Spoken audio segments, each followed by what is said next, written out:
Very good evening, good evening, good evening. चलिए भाई, session की करते हैं शुरुआत। वॉइस कंफर्म कर दीजिए। मेरी आवाज आ रही, क्विकली बता दो।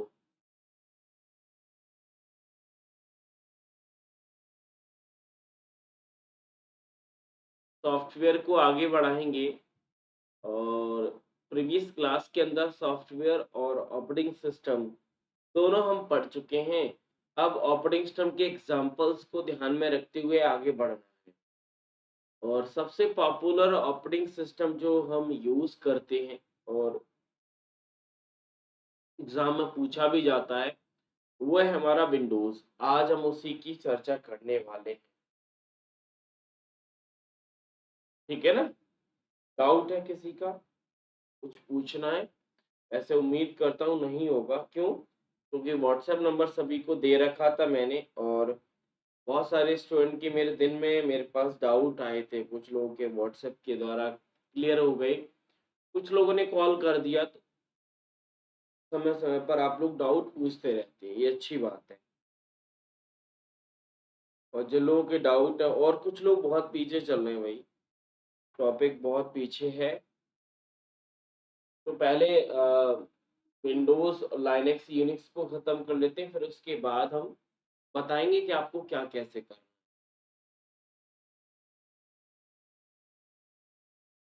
है।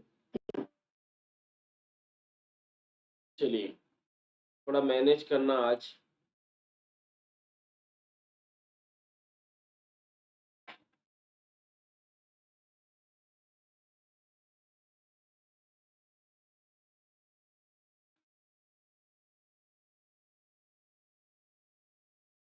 चलिए, तो वीडियो की करते हैं शुरुआत।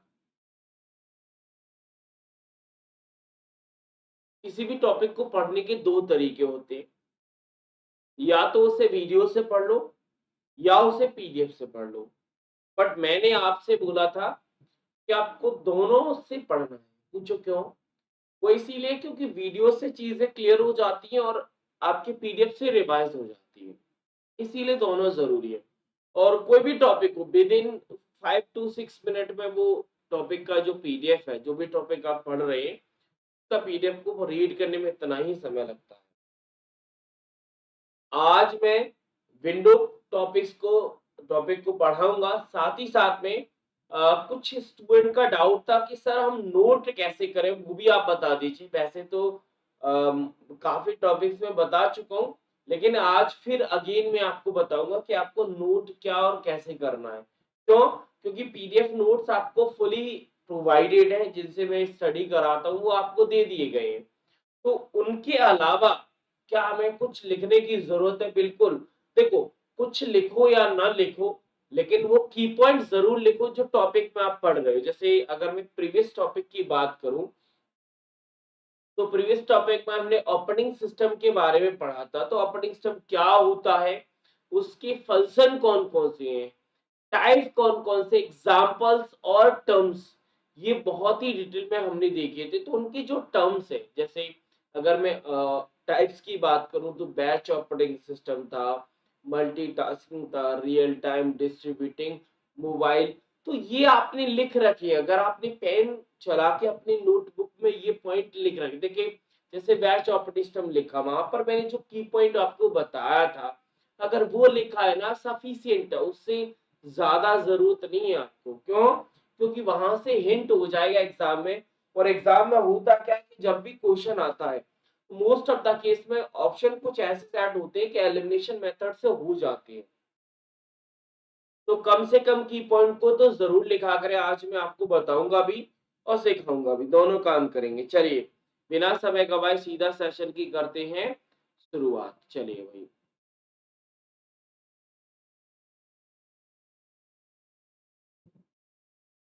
ये वो पीडीएफ फाइल है जिसकी हमें चर्चा करनी है। और जो जो आपको नोट पीडीएफ से नोट करना होगा उसकी मैं बात करूंगा, और जो यहाँ पर लाइव में लिखना होगा उसकी भी चर्चा करेंगे, दोनों की बात करेंगे। चलिए, टॉपिक क्या है? Windows and Windows accessories. Window के बाद एसेसरीज पर क्वेश्चन ज्यादा आते हैं, इसीलिए दोनों टॉपिक का मैंने नेम मेंशन किया है।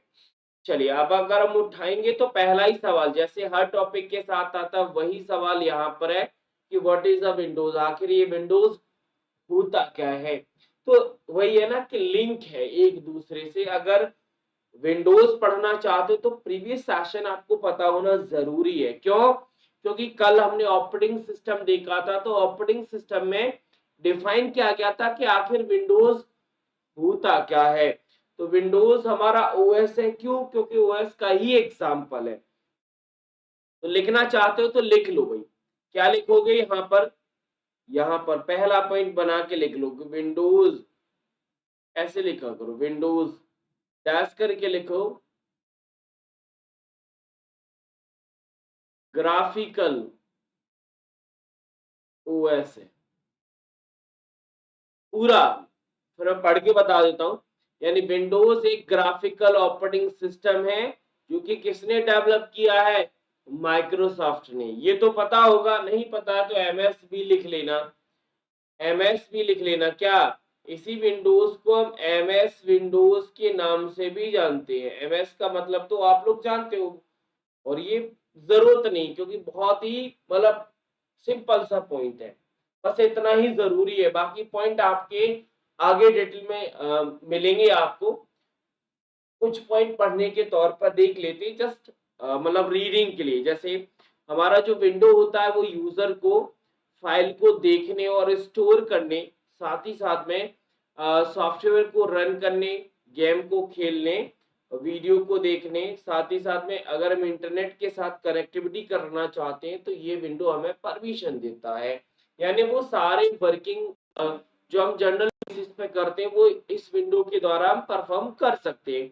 तो क्या इनको लिखने की जरूरत है? बिल्कुल भी नहीं। ये तो जस्ट मतलब समझने की दृष्टि से है कि हम विंडो में क्या क्या करते हैं। तो जो भी काम करते हैं, चाहे तो हम सॉफ्टवेयर चला रहे हो, गेम खेल रहे हैं, वीडियो देख रहे हैं, सॉन्ग, सब कुछ इस विंडोज में किया जा सकता है। इंटरनेट चला रहे हो तो विंडोज से हो जाएगा। ठीक है। चलिए, तो ज्यादा इसे लिखने की जरूरत नहीं है। हाँ, ये लिखना चाहते हो तो लिख लेना, वैसे आगे मिलेगा, आपको आगे मिलेगा।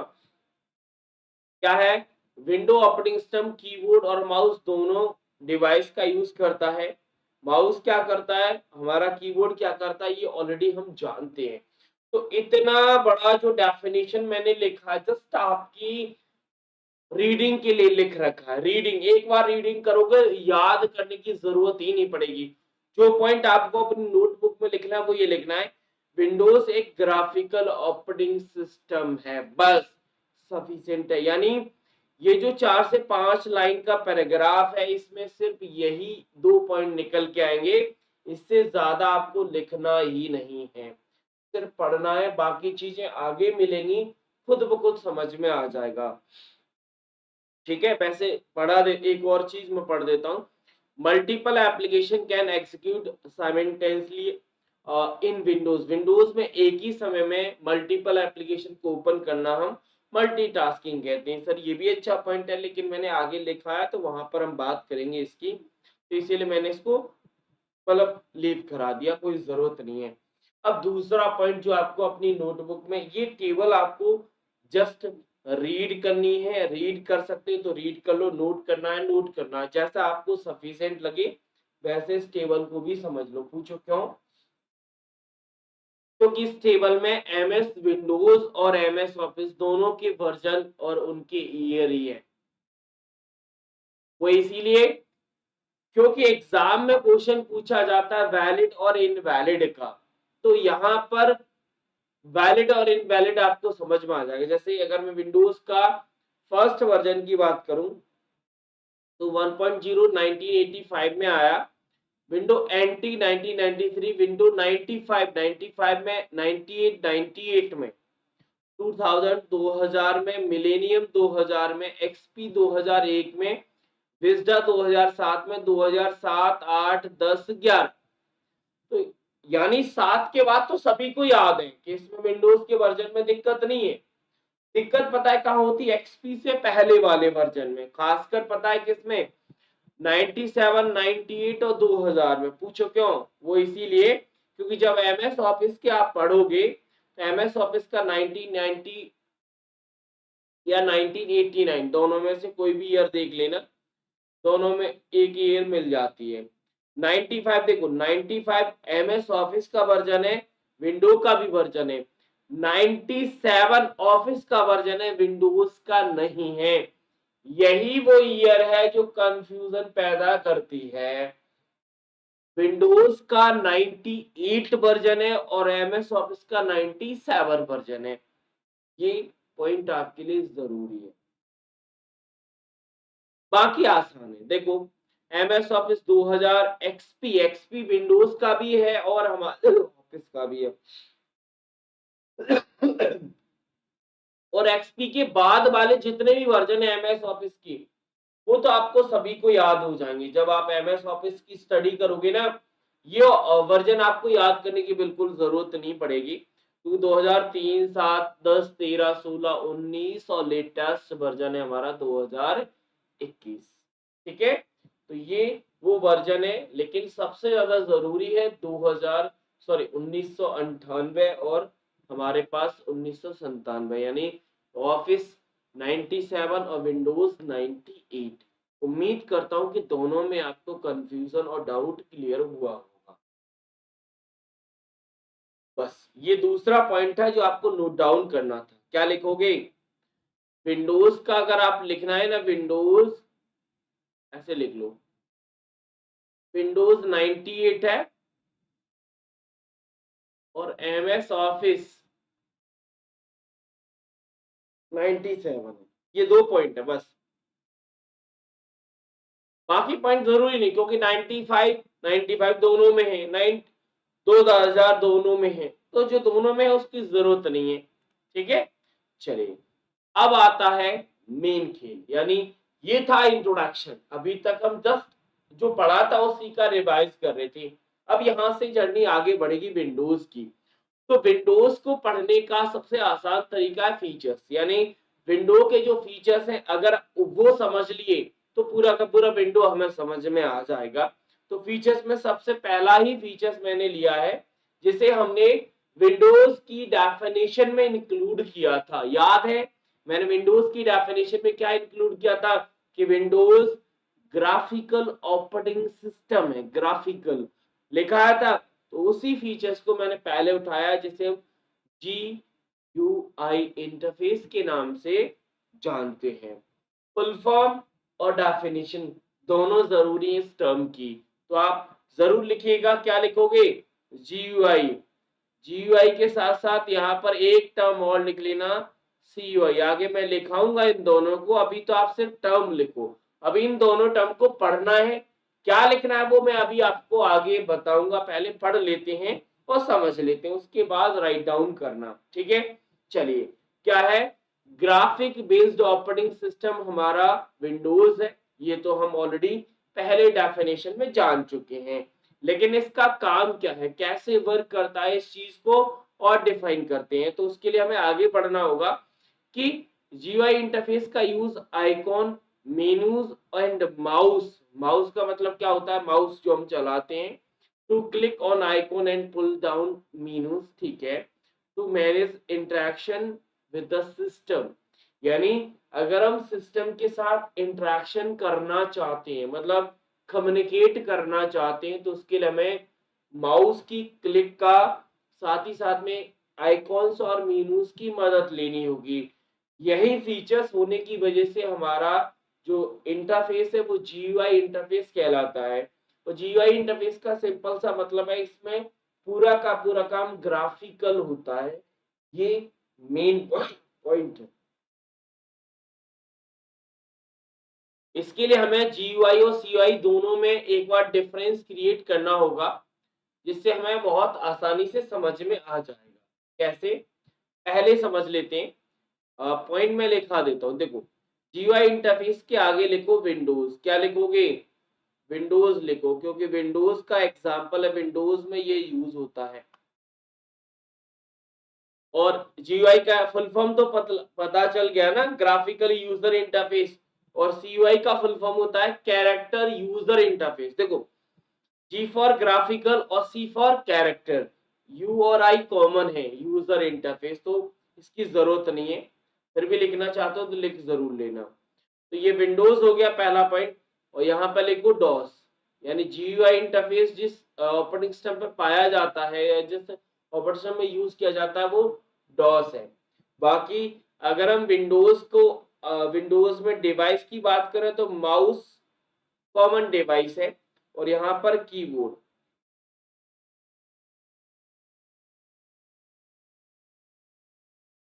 कीबोर्ड और माउस में ब्रैकेट, वैसे ऐसा नहीं माउस में ब्रैकेट करके आइकॉन लिख लो, कीबोर्ड का भी यूज होता है, ऐसा नहीं कीबोर्ड यूज नहीं होता।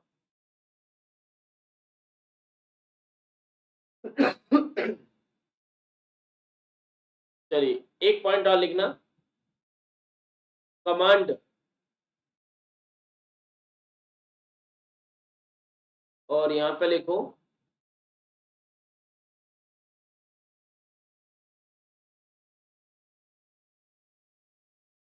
क्लिक।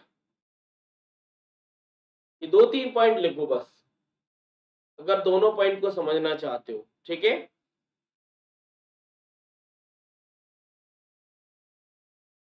अब इनको डिफाइन कर लीजिए। जैसे अगर मैं पहले पॉइंट की बात करूं तो सीयूआई इंटरफेस हमारा यूजर के साथ इंटरेक्ट करने के लिए कीबोर्ड की मदद लेता है, ठीक है। उसी प्रकार अगर हम जीयूआई की बात करें तो यूजर से इंटरेक्ट करने के लिए ऑपरेटिंग सिस्टम या एप्लीकेशन की मदद लेता है, जो कि कीबोर्ड और माउस दोनों का यूज करते हैं, ठीक है। साथ ही साथ में यहाँ पर कीबोर्ड लिखा है, कीबोर्ड हम जानते हैं, और ये कीबोर्ड माउस दोनों का यूज करते हैं जीयूआई, यही बताया था। डॉस ऑपरेटिंग सिस्टम हमारा सीयूआई इंटरफेस यूज करता है, साथ ही साथ में विंडोज भी करता है। अब ऐसा नहीं है कि विंडोज में सीयूआई इंटरफेस यूज नहीं होता। सीयूआई इंटरफेस का सबसे बेहतरीन एग्जांपल डॉस है, लेकिन हमारे विंडोज में डॉस मतलब विंडोज में भी सीयूआई इंटरफेस यूज होता है, ऐसा नहीं कि विंडोज में यूज नहीं होता। तो स्पेशल एग्जांपल में अगर आप दोगे तो डॉस को डिफाइन करोगे सीयूआई के साथ और विंडोज को डिफाइन करोगे जीयूआई के साथ, तो ऐसे आपको डिफाइन करना है।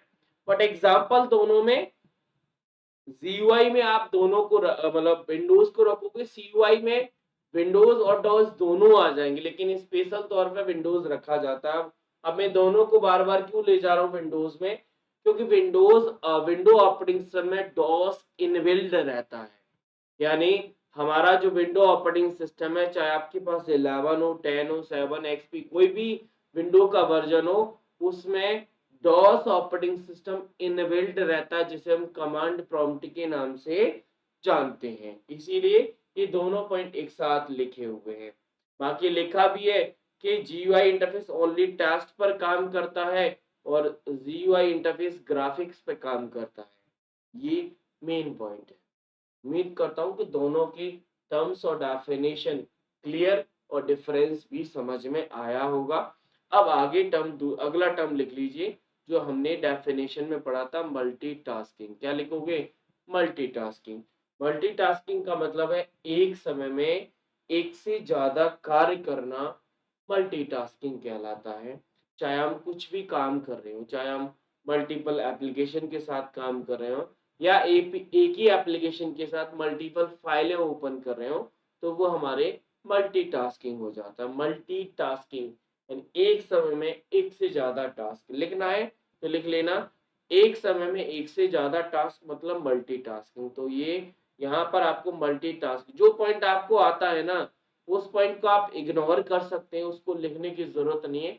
हाँ, उसको सिंपल हेडिंग में जरूर करें। जैसे मल्टीटास्किंग आपको आता है कि सर मुझे मल्टीटास्किंग की जरूरत नहीं लिखने की, मैंने इसकी डेफिनेशन लिखी, तो आप इतना लिख लो कि मल्टीटास्किंग आपने पढ़ रखा है, बस सफिशिएंट है। बाकी पॉइंट आपको समझ में आते ही तो ज्यादा दिक्कत नहीं है, ठीक है। चलिए अब बात करते हैं कोटाना। कोटाना विंडोज का फीचर्स नहीं है लेकिन एमएस ऑफिस का फीचर्स है। अब ये विंडोज में मैंने क्यों लिया है, क्योंकि विंडोज की एक वर्जन के साथ इंट्रोड्यूस हुआ था, इसीलिए इसे मैंने विंडोज के साथ लिया। इसे लिखने की जरूरत नहीं है, सिर्फ सुनने की जरूरत है, अपने आप याद हो जाता है। क्या कोटाना पढ़ोगे तो विंडो 10 यानी विंडो 10 का जो वर्जन है उसके साथ इंट्रोड्यूस हुआ था हमारा कोटाना। सर ये आखिर होता क्या है? फिर हम समझ जाएंगे।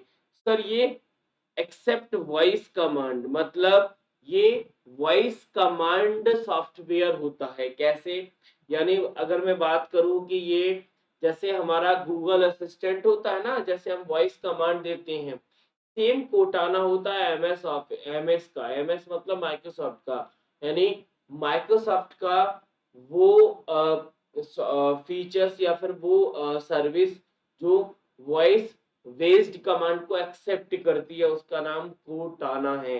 रिलेट करोगे अगर सिमिलर रखोगे तो उसके सिमिलर आपका गूगल असिस्टेंट आ जाएगा जो कि यहाँ पर लिख रखा है, एलेक्सा आ जाएगा और एप्पल का सिरी आ जाएगा। तो ये वही सिमिलर सर्विसेज है जो कि बाकी कंपनीज की हैं, जैसे एप्पल की सिरी है, अमेजोन की एलेक्सा है, गूगल की गूगल असिस्टेंट है, तो माइक्रोसॉफ्ट की वॉइस कमांड सर्विस कौन सी हो जाएगी सर, कोटाना हो जाएगी। तो उम्मीद है कि कोटाना भी समझ में आया होगा। कभी पूछ लिया जाए कोटाना किसने इंट्रोड्यूस किया है, तो हमारे एमएस ने किया है। इससे रिलेटेड है सर, वॉइस कमांड पर काम करता है। तो ये दोनों पॉइंट जरूरी हैं, दोनों लिखना चाहते हो तो लिख लेना, कोटाना एमएस करके और वॉइस कमांड बेस्ड होता है। ये दो पॉइंट जरूरी है। सिमिलर पॉइंट भी लिखना चाहो तो तीनों का नाम जरूर मेंशन कर लेना, ठीक है। जो चीज समझ में नहीं आए वो कमेंट बॉक्स में लिखते जाना, मैं कमेंट आप सभी के देख रहा हूँ। अगला पॉइंट है कंट्रोल पैनल। कंट्रोल पैनल के आगे सिर्फ एक पॉइंट लिखो, वो सेटिंग। यानी जब भी सेटिंग की बात आएगी, किसकी बात आएगी, जब भी सेटिंग की हो, अब सेटिंग किसी प्रकार की हो सकती है, बट अच्छी बात यह है कि जब कंट्रोल पैनल को हम एक्सेस करते हैं तो कंट्रोल पैनल को कैटेगराइज किया गया है। अगर वो कैटेगरी आपने पढ़ी तो उनकी डेफिनेशन उसमें अपने आप छिपी रहती है। कैसे, जैसे मैं पहली कैटेगरी अगर मैं पढ़ूं सिस्टम एंड सिक्योरिटी, अब ये इनको डिटेल लिखने की जरूरत नहीं है, इनसे एग्जाम में क्वेश्चन ऐसे पूछे जाते हैं कि आपको हिंट मिलते ही क्वेश्चन कर जाते हैं। जैसे सिस्टम और सिक्योरिटी, अब यहाँ पर पूछा जाए कि अगर हमें बैकअप चाहिए या फिर हमें कंप्यूटर का स्टेटस चेक करना है तो वो कहाँ पर होगा, यानी सिस्टम और सिक्योरिटी मतलब हमें अपने कंप्यूटर का स्टेटस देखना है, रिव्यू करना है, बैकअप लेना है, या कोई प्रॉब्लम है, चाहे तो वो हार्डवेयर प्रॉब्लम हो या फिर हमारी सॉफ्टवेयर प्रॉब्लम हो, उसे फाइंड और फिक्स करना है, तब हम सिस्टम एंड सिक्योरिटी के अंदर जाते हैं। दूसरी कैटेगरी जैसे नेटवर्क और इंटरनेट। अब नेटवर्क और इंटरनेट जैसे ही पढ़ा हमारे माइंड में अपने आप क्लिक हो गया कि ये जो कार्य है वो नेटवर्क से रिलेटेड करेगा, चाहे तो नेटवर्क का स्टेटस देखना हो, नेटवर्क को टास्क को देखना हो, या फिर हमें अपने नेटवर्क को शेयरिंग मॉडल पे ले जाना हो, तब हम बात करते हैं नेटवर्क एंड इंटरनेट कैटेगरीज की। नेक्स्ट है हार्डवेयर एंड साउंड। नाम से ही समझ में आ रहा है, मुझे डिफाइन करने की जरूरत नहीं है। जितने भी हार्डवेयर डिवाइसेस हैं, जितने भी साउंड डिवाइसेस हैं, अगर उनकी सेटिंग हमें करनी है, जैसे मैं पूछूं माउस की सेटिंग करनी है, माउस कैसा हार्डवेयर है, किस कैटेगरी में होगा सर, हार्डवेयर एंड साउंड में होगा। कीबोर्ड की करनी कहाँ से होगा, प्रिंटर की करनी कहाँ से होगा, तो यहीं से होगा। ऑटोमेटिक नाम से डेफिनेशन है, इसीलिए मैंने इनकी डेफिनेशन नोट डाउन नहीं कराई है। क्यों, क्योंकि इनकी खुद की डेफिनेशन इनके नाम में है, तो जितना कम लिखोगे उतना ज्यादा आपके लिए अच्छा रहेगा। नेक्स्ट प्रोग्राम्स, हाँ इसे जरूर लिखना। प्रोग्राम, अनइंस्टॉल अ प्रोग्राम, जब हमें किसी सॉफ्टवेयर को अनइंस्टॉल करना है, क्या करना है, इंस्टॉल नहीं, कुछ लोग इंस्टॉल को ले जाते हैं। इंस्टॉल करने के लिए कंट्रोल पैनल की कैटेगरी का हम यूज नहीं करते, अनइंस्टॉल करने के लिए यूज करते हैं जिसका नाम प्रोग्राम्स है। क्या है, प्रोग्राम। नेक्स्ट है यूजर अकाउंट। नाम से समझ में आ रहा है कि यूजर के अकाउंट को मैनेज करना हो, चाहे तो नया अकाउंट बनाना हो, कोई अकाउंट है उसे रिमूव करना हो, या फिर अकाउंट की मॉनिटरिंग करना हो।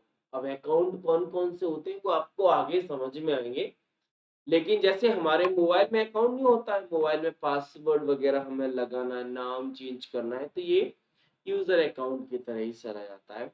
नेक्स्ट है अपीयरेंस एंड पर्सनलाइजेशन। ये जरूरी है क्योंकि ये थोड़ा अलग है और इसकी डेफिनेशन जब तक नहीं पढ़ोगे हो सकता है आपको समझ में नहीं आए, जिसने यूज किया उसके लिए आसान है।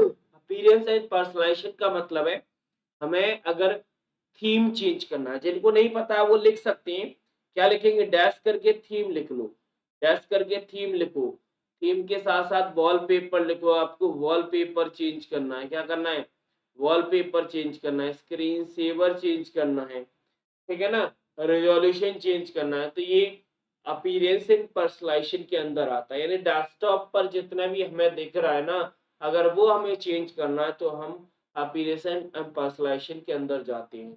क्लॉक, लैंग्वेज एंड रीजन, नाम से ही समझ में आ रहा है, क्लॉक मतलब टाइम चेंज करना हो, लैंग्वेज चेंज करना हो या फिर लोकेशन चेंज करनी है, तब हम क्लॉक, लैंग्वेज एंड रीजन के अंदर जाते हैं। Last ease of access, ease of access में हमें कुछ नहीं, अपने जो हमारा मॉनिटर है उसको ऑप्टिमम करना चाहते हैं, उसको दो पार्ट में डिवाइड करना चाहते हैं। जैसे हमने कोई एक्सटर्नल मॉडल मॉनिटर लगाया है तो हम चाहते हैं कि हमारा एक्सटर्नल मॉडेम पर या सर एक्सटर्नल मॉनिटर पर हमारी विंडोज चली जाए, तो उस कंडीशन में हम यूज करते हैं ऑप्टिमम को, ठीक है, या फिर एज ऑफ एक्सेस। सचिन कह रहे हैं सर कोटाना समझ में नहीं आया। गूगल असिस्टेंट तो आता है, जब आप यहाँ पर प्रेस कर देते हो अपने मोबाइल में, आपने ऐसे प्रेस किया तो आप वॉइस कमांड दे देते हैं, क्या करते हैं, वॉइस कमांड दे देते हैं। तो जो वॉइस कमांड दी जा सॉरी,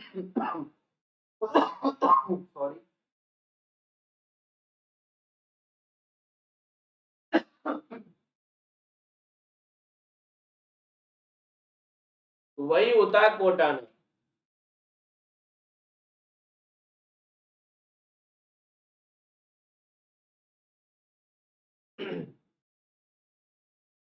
सेम,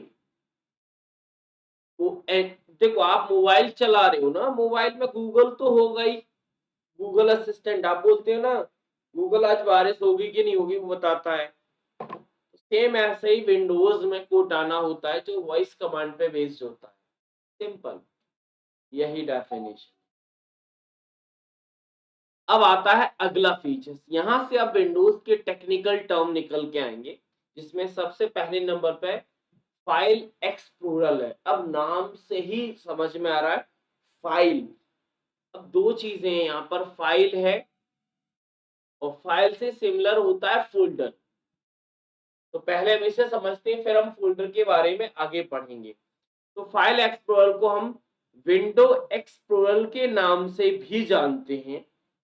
सर इसका काम क्या होता है, इसका काम इसके नाम में छिपा हुआ है, यानी हमारी फाइल और फोल्डर को डिस्प्ले कराने के लिए हम यूज करते हैं फाइल एक्सप्लोरर। यानी मैं सिंपल एग्जांपल अगर आपको दूं, तो जब आप माई कंप्यूटर ओपन करते हो या फिर आप विंडो ई को प्रेस करते हैं, तो आपके सामने जो आपकी लाइब्रेरीज की जो जैसे आपकी वीडियोस, ऑडियोज, इमेज, इन सब की कैटेगरीज, आपकी जो drive, C drive, D drive, ये सब जो नजर आती हैं, आप किसी ड्राइव पे क्लिक करते हो तो क्लिक करने पर जो आपके सामने फाइल एंड फोल्डर का जो रिप्रेजेंटेशन रहता है, उसे हम विंडो एक्सप्लोरर या फिर फाइल एक्सप्लोरर कहते हैं। लेकिन इस विंडो एक्सप्लोरर, फाइल एक्सप्लोरर के दो पार्ट होते हैं, दोनों पार्ट में आगे समझाऊंगा। अभी आपको ये समझना है कि जब हम माई कंप्यूटर ओपन करते हैं तो हमारे सामने फाइल एंड फोल्डर का जो रिप्रेजेंटेशन करता है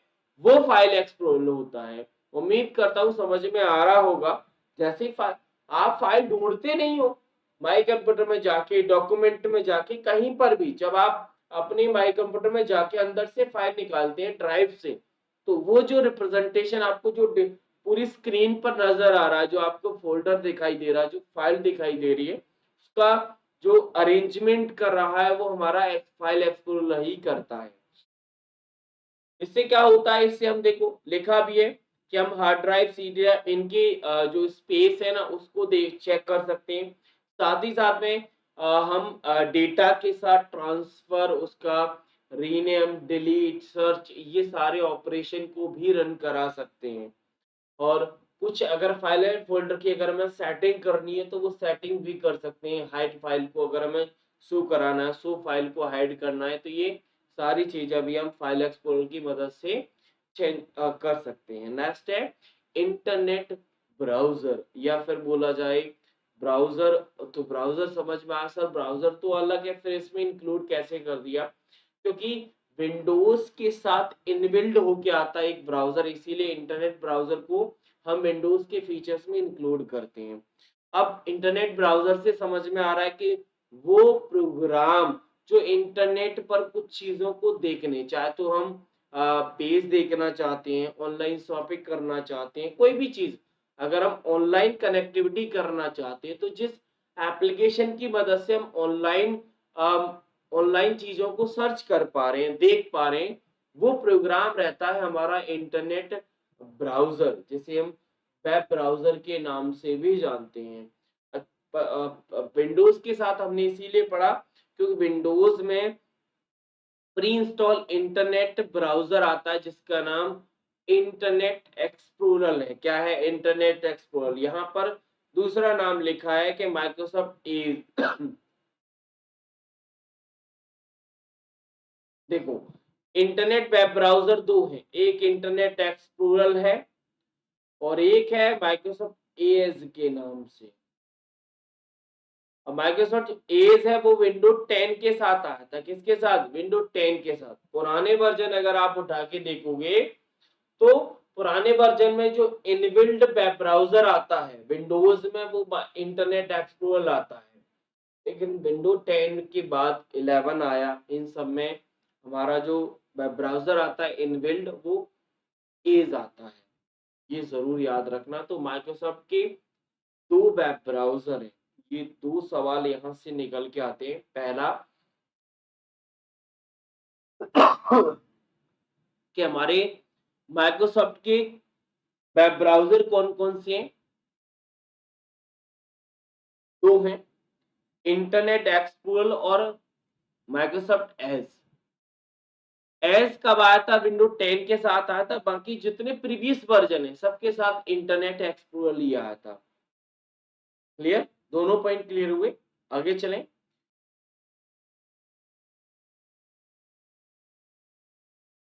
जो समझ में नहीं आया उसे लिखा करो। मुझे समझ में नहीं आया, मेरी समझ में, मुझे खुद नहीं आ रहा कि आपको क्या समझ में नहीं आ रहा, तो जो पॉइंट नहीं आया उसे लिखा करो। अगला पॉइंट है माइक्रोसॉफ्ट पेंट। तो अभी आप लिख रहे होंगे, मैंने जैसे मैं बता रहा हूँ, जैसे पेंट लिखो, पेंट के आगे लिखो इमेज। यानी जब भी हमें इमेज पर काम करना हो, अब इमेज को हम क्रिएट करना चाहते हैं, इमेज को देखना चाहते हैं, इमेज को एडिट करना चाहते हैं, रिसाइज करना चाहते हैं, तो ये सारे काम हम माइक्रोसॉफ्ट पेंट में कर सकते हैं, जिसे एमएस पेंट के नाम से हम जानते हैं।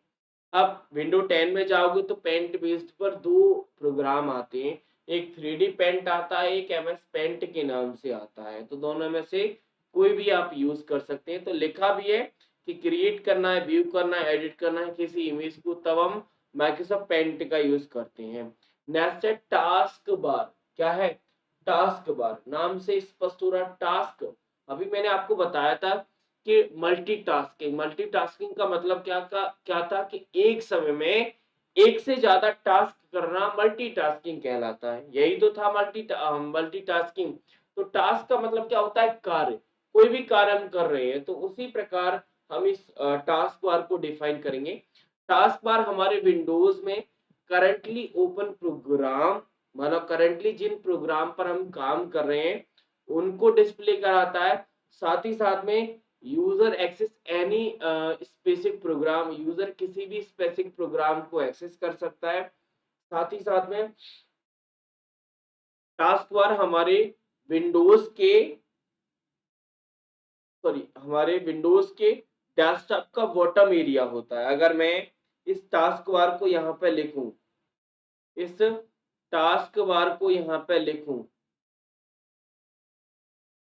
और यहाँ पर मैं डेस्कटॉप बनाऊं, ये मेरा डेस्कटॉप है। ये जो एरिया है ये, इसे हम टास्क बार कहते हैं। विंडोज के सबसे बॉटम का एरिया होता है, जितने भी रनिंग एप्लीकेशन है सारे यहाँ पर नजर आएंगे। अब यहाँ पर अगर मैं बात करूं तो कुछ एरिया होता है, जैसे अगर आप लेफ्ट साइड की बात करोगे यहाँ पर, तो लेफ्ट साइड में आपका स्टार्ट बटन होता है, क्या होता है, स्टार्ट बटन। और सेंटर में यहाँ पर बीच में आपके रनिंग एप्लीकेशन रहेंगे, जितने भी एप्लीकेशन है रनिंग है या कोई आपने पिन कर रखे हैं, वो सारे एप्लीकेशन के आइकॉन यहाँ पर नजर आएंगे। ये जो एप्लीकेशन है वो एज आइकॉन के फॉर्म में नजर आते हैं, आपने विंडोज को ओपन करके देखा होगा।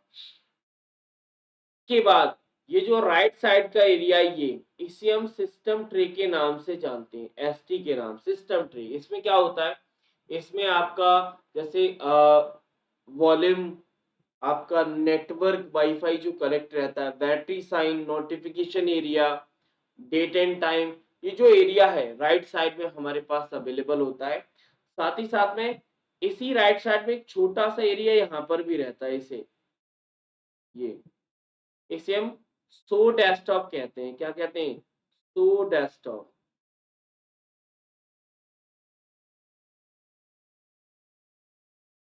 यानी हमने टास्क बार को कुल मिला के 3 पार्ट में डिवाइड किया। लेफ्ट साइड में स्टार्ट बटन, सेंटर में वो एप्लीकेशन जो हमने पिन कर रखे हैं या फिर करंटली ओपन है, और तीसरा है राइट साइड जिसमें हमारा सिस्टम ट्रे हम जिसे कहते हैं। सिस्टम ट्रे में अगर आप अपने लैपटॉप पीसी को अगर देख पा रहे हो तो वहां पे बना हुआ है कि आपका जैसे बैटरी साइन है, आपका वॉल्यूम साइन है, आपका नेटवर्क है, डेट एंड टाइम है, नोटिफिकेशन है। ये जो आपको राइट साइड में ही नजर आता है, जैसे सिस्टम ट्रे के नाम से हम जानते हैं, और लिखा भी है यहाँ पर कि राइट साइड में आपको क्या क्या दिखेगा, डेट एंड टाइम नजर आता है, battery sign, network, volume and background में रनिंग जितने भी एप्लीकेशन चल रहे हैं वो सारे यहीं पर नजर आएंगे, उनका नोटिफिकेशन भी आपको यहीं पर मिलेगा। उसे हम टास्क बार कहते हैं, और टास्क बार हमारे डेस्कटॉप का सबसे बॉटम का एरिया होता है, लेकिन आप इस टास्क बार को किसी भी डायरेक्शन में रख सकते हो, जरूरी नहीं है बॉटम में ही होगा। आप टॉप पे रख लो, लेफ्ट में रख लो, राइट पे रख लो, कैसे भी रख सकते हो, लेकिन डिफॉल्ट रूप से हमारे बॉटम में ही आता है। तो ध्यान रखना, टास्क बार की डायरेक्शन कुछ भी हो सकती है। जैसे वही बात हो गई, अभी रिसेंटली आपके एग्जाम में क्वेश्चन आया था कि एमएस वर्ड का पेज कैसा होता है, कैसा होता है। ऑप्शन में वाइट था और एक ऑप्शन में ऑलवेज वाइट था। तो ऑलवेज वाइट तो हमेशा नहीं होता, आप उसे ब्लैक कर दो, येलो कर दो, कैसा भी कर दो, हमेशा वाइट तो नहीं होता। इसी प्रकार टास्क बार का जो डायरेक्शन है वो बॉटम होती है, लेकिन हमेशा बॉटम होगी ऐसा जरूरी नहीं है, आप चेंज कर सकते हो। ठीक है, हाँ जी। ये रवि, अब बात करते हैं स्टार्ट मेन्यू की, जिसे हम टास्क बार के लेफ्ट साइड में रखा था, टास्क बार के लेफ्ट साइड में रखा था, लिखा भी है स्टार्ट मेनू टास्क बार की लेफ्ट साइड में होता है। ये मैंने आपको पढ़ा चुका हूं, आगे बढ़े। तो it display programs and utility, यानी ये जो स्टार्ट मेनू होता है वो हमारे प्रोग्राम और यूटिलिटी को डिस्प्ले कराने में मदद करता है। और वो प्रोग्राम यूटिलिटी जो हमारे कंप्यूटर में इंस्टॉल्ड है, अब जो इंस्टॉल ही नहीं होंगी उन्हें डिस्प्ले नहीं कराएगा। समझ में आया। स्टार्ट बटन, स्टार्ट बटन से हम जनरली जैसे हमें कोई एप्लीकेशन ओपन करना है, कोई फाइल ओपन करनी है, तो जनरली में स्टार्ट मेन्यू की या स्टार्ट बटन की ही मदद लेते हैं। अब स्टार्ट बटन पे जैसे ही क्लिक करोगे तो क्लिक करने पे आपको प्रोग्राम या प्रोग्राम मैनेजर आपको नजर आएगा, माई डॉक्यूमेंट मिलेगा, सेटिंग मिलेगा, फाइंड एंड सर्च मिलेगा, हेल्प मिलेगा एंड रन। ये वो कमांड है जो स्टार्ट मेनू के अंदर आपको नजर आएंगे। अब इनको एक एक कर धीमे धीमे कर समझ लेते हैं, बहुत ही आसान सी है। जैसे प्रोग्राम मैनेजर, नाम से ही ना बता रहा, प्रोग्राम हम समझ चुके हैं, सॉफ्टवेयर में हमने पढ़ा था। प्रोग्राम को हम एप्लीकेशन सॉफ्टवेयर के नाम से जानते थे। तो प्रोग्राम मैनेजर हमारे किसी पर्टिकुलर प्रोग्राम को एग्जीक्यूट करने के लिए मेन विंडो जो होती है उसे प्रोग्राम मैनेजर के नाम देते हैं। या फिर हम ऐसे समझ सकते हैं कि किसी प्रोग्राम को मैनेज करने के लिए जिस विंडो की हमें जरूरत होती है उसे हम प्रोग्राम मैनेजर कहते हैं। Setting just like a control panel की तरह होती है। लिस्टिंग सेटिंग से हम सॉफ्टवेयर और हार्डवेयर दोनों प्रकार की जो सेटिंग है वो कर सकते हैं, जो कि कंट्रोल पैनल में हम ऑलरेडी पढ़ के आए। सॉरी। यानी जब हम सेटिंग को एक्सेस करेंगे तो कंट्रोल पैनल ऑटोमेटिक एक्सेस होगा, क्योंकि अगर हमें कोई सॉफ्टवेयर की सेटिंग करनी तो कंट्रोल पैनल में जाएंगे, अगर हमें हार्डवेयर की सेटिंग करनी तो कंट्रोल पैनल में जाएंगे। तो सेटिंग मतलब कंट्रोल पैनल, अगेन पढ़ने की जरूरत नहीं। फिर भी अगर आप पढ़ना चाहते हो तो पढ़ भी सकते हैं कि सेटिंग की जो ऑप्शंस आपको नजर आएंगे वो कंट्रोल पैनल आएगा, प्रिंटर आएगा, या फिर स्टार्ट मेनू के आपके टूल नजर आएंगे, जहां से आप स्टार्ट मेनू के टूल बार को चेंज कर सकते हैं। यानी जब भी सेटिंग चेंज की बात आएगी तब सेटिंग की बात करेंगे, और कंट्रोल पैनल को ऐसा सेटिंग का नाम हमने दिया था, तो अगेन इसको डिफाइन करने की जरूरत नहीं पड़ेगी। आगे है माई डॉक्यूमेंट। माई डॉक्यूमेंट नाम से ही नजर आ रहा है, माई डॉक्यूमेंट। माई डॉक्यूमेंट का मतलब क्या होता है, जैसे पहले मैं आपको समझाता हूँ। जब आप माई कंप्यूटर ओपन करते हो, जब आप माई कंप्यूटर ओपन करोगे तो माई कंप्यूटर ओपन करने पर आपको दो चीजें नजर आती होंगी। पहला कि आपको लाइब्रेरी नजर आती है, लाइब्रेरी में आपको ऑडियो वीडियो मैं दिखा देता हूँ आप लोगों को। अदरवाइज काफी बार होता है कि चीजें आप ये कह रहे हो सर कैसे कह रहे हैं, आपको समझ में नहीं आ रहा है। तो जैसे ही माई कंप्यूटर मैंने ओपन किया, ये माई कंप्यूटर ओपन है। अब माई कंप्यूटर जैसे ही मैं यहाँ पर गया तो ये हमारी ड्राइव्स हैं, ये हमारी ड्राइव्स हैं। ये आपको लाइब्रेरी, ये विंडो 10 है।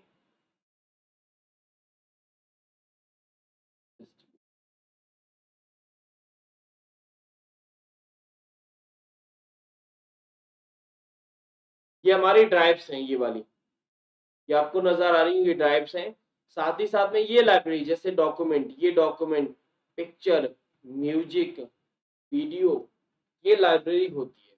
अब ये लाइब्रेरी क्या है, इनको पहले समझते हैं, उसके बाद हम आगे बढ़ेंगे। तो लाइब्रेरी का मतलब होता है जब आप कोई ऑडियो फाइल बना रहे हो, जब आप कोई ऑडियो फाइल बना रहे हो, जब आप कोई वीडियो फाइल ले रहे हो, जब आप कोई पिक्चर ले रहे हो, या फिर कोई डॉक्यूमेंट ले रहे हो। क्योंकि चार कैटेगरी होती है लाइब्रेरी में, डॉक्यूमेंट, वीडियो, ऑडियो और इमेज।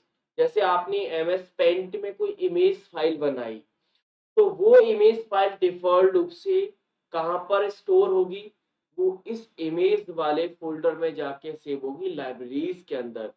अगर आपने कोई नोटपैड की फाइल बनाई, अगर आपने कोई वर्डपैड की फाइल बनाई, अगर आपने कोई एमएस वर्ड की फाइल बनाई, यानी अगर आपने कोई डॉक्यूमेंट फाइल बनाया, तो डॉक्यूमेंट फाइल डिफॉल्ट रूप से जहां पर सेव होती है उस लोकेशन का नाम माई डॉक्यूमेंट होता है।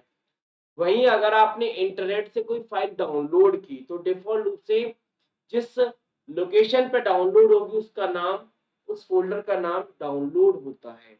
तो लाइब्रेरी का मतलब है कि अगर आप किसी प्रकार की फाइल को बना रहे हैं, अब वो उसकी फाइल फॉर्मेट पे डिपेंड करेगा कि वो किस लाइब्रेरी में जाएगा। वीडियो बनाओगे तो वीडियो में जाएगा, ऑडियो बनाओगे तो ऑडियो में जाएगा। तो डिफॉल्ट रूप से जिस लोकेशन पे सेव होगा वो लाइब्रेरी का लोकेशन होता है।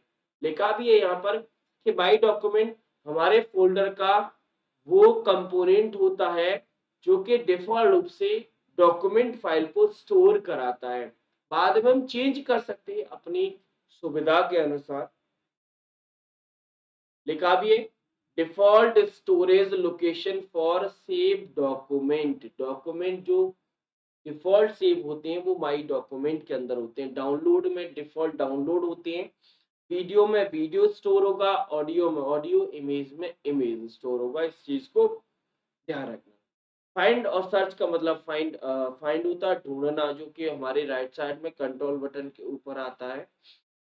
और हेल्प हम लोग जानते हैं, जो उसे हम क्वेश्चन मार्क का नाम देते हैं जब हमें किसी चीज की जरूरत पड़े।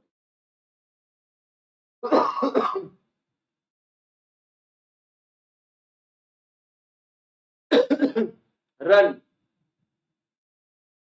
रन क्या है सर? रन एक ऐसा डायलॉग बॉक्स है जिसकी मदद से किसी पर्टिकुलर एप्लीकेशन को विद कीवर्ड के साथ हम सर्च कर सकते हैं। यानी अगर हमें कोई एप्लीकेशन ओपन करना है, जैसे हम स्टार्ट बटन से जाएंगे, एमएस वर्ड ओपन करना है तो एमएस वर्ड हम लिख देंगे तो एमएस वर्ड आ जाएगा। रन डायलॉग से क्या होता है कि रन डायलॉग से किसी एप्लीकेशन को ओपन करने के लिए हमें कीवर्ड की जरूरत होती है। क्या है? कीवर्ड। यानी रन डायलॉग से किसी भी एप्लीकेशन को ओपन कर सकते हो जिसे आपने इंस्टॉल कर रखा है। विदाउट इंस्टॉलेशन आप सभी को पता है वो ओपन ही नहीं होगा। यानी जो चीज आपके पास है ही नहीं उसे आप ओपन नहीं कर सकते। और जिस चीज को आप रन डायलॉग्स के ओपन करना चाहते हो तो उसके लिए कीवर्ड होना जरूरी है। कीवर्ड मैंने आगे लिख के रखे हैं, उनको आगे देखें। तो रन डायलॉग्स का मतलब है कि जब आप किसी पर्टिकुलर एप्लीकेशन को ओपन करना, जैसे आपको नोटपैड ओपन करना है तो कीवर्ड टाइप करना होगा। ऐसा नहीं नोटपैड नोट लिख दोगे नोटपैड आ जाएगा। जैसे हम सर्च बार में नोट लिखते हैं तो तुरंत नोटपैड आ जाता है। अगर मैं आपको दिखाऊं, अगर मैं यहाँ पर आपको दिखाऊं तो नोट सर्च बार में जैसे आप नोट लिखोगे, मैंने यहाँ पर देखो नोट लिखा, मैंने नोट लिखा ना, नोट पे तुरंत नोटपैड आ जाएगा आपके सामने। आ गया कि नहीं आ गया? जबकि हमारे रन डायलॉग बॉक्स में ऐसा नहीं होगा, वहां पर आपको पूरा कीवर्ड ही लिखना पड़ेगा, तभी वो रन डायलॉग बॉक्स से हमारा एप्लीकेशन ओपन होगा। ठीक है,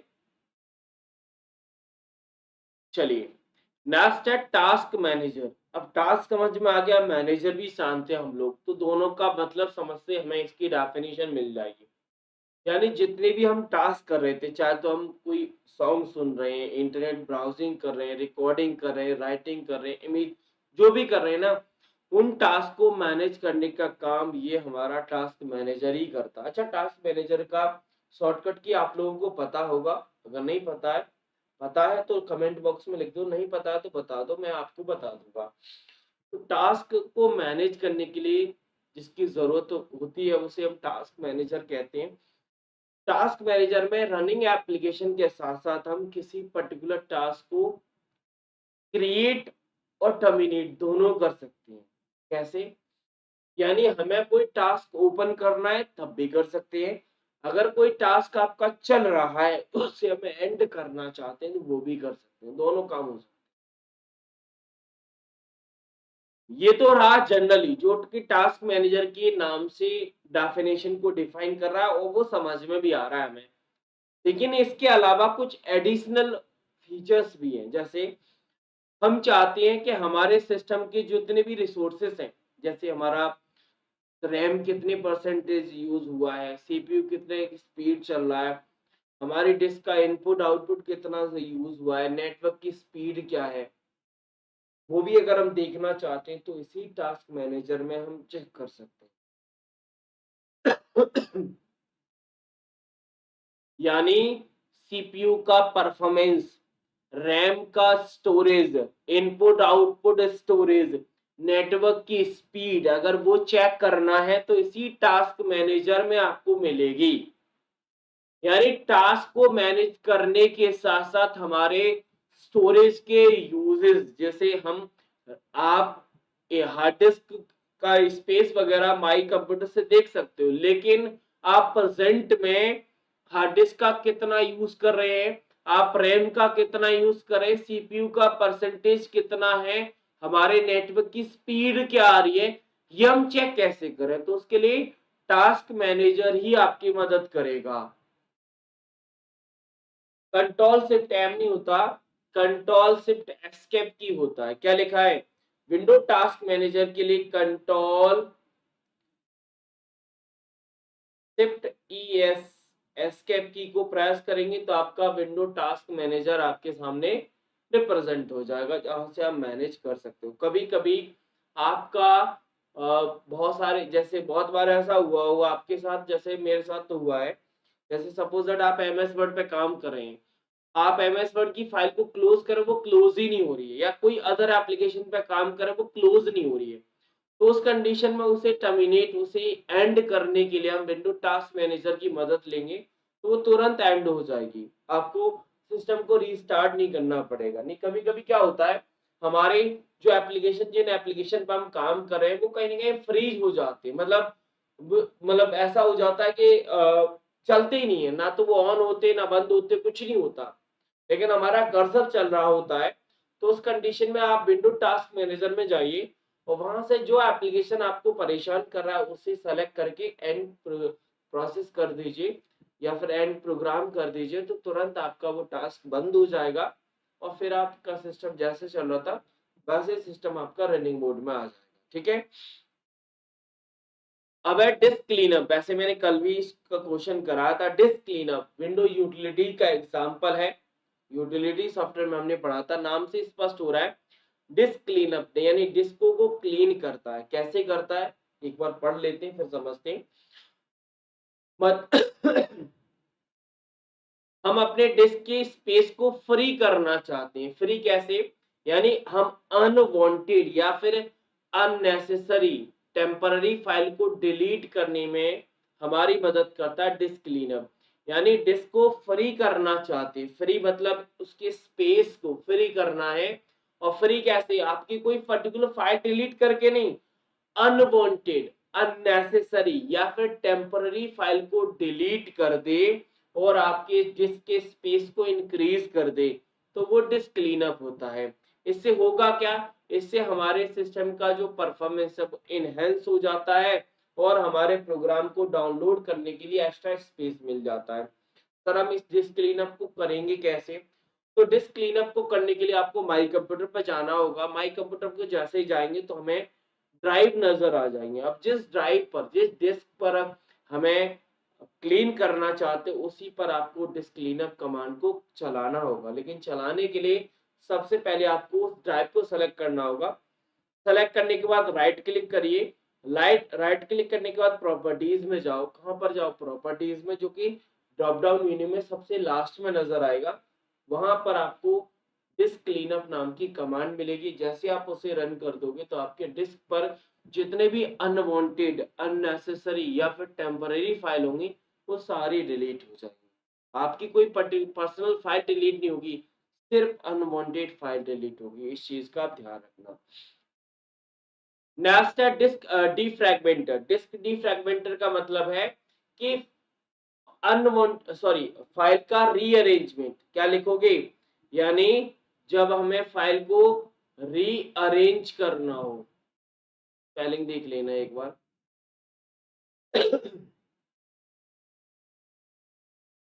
रीअरेंजमेंट करना हो तब हम यूज करते हैं डिस्क डिफ्रैगमेंटर का। सर इससे क्या होता है?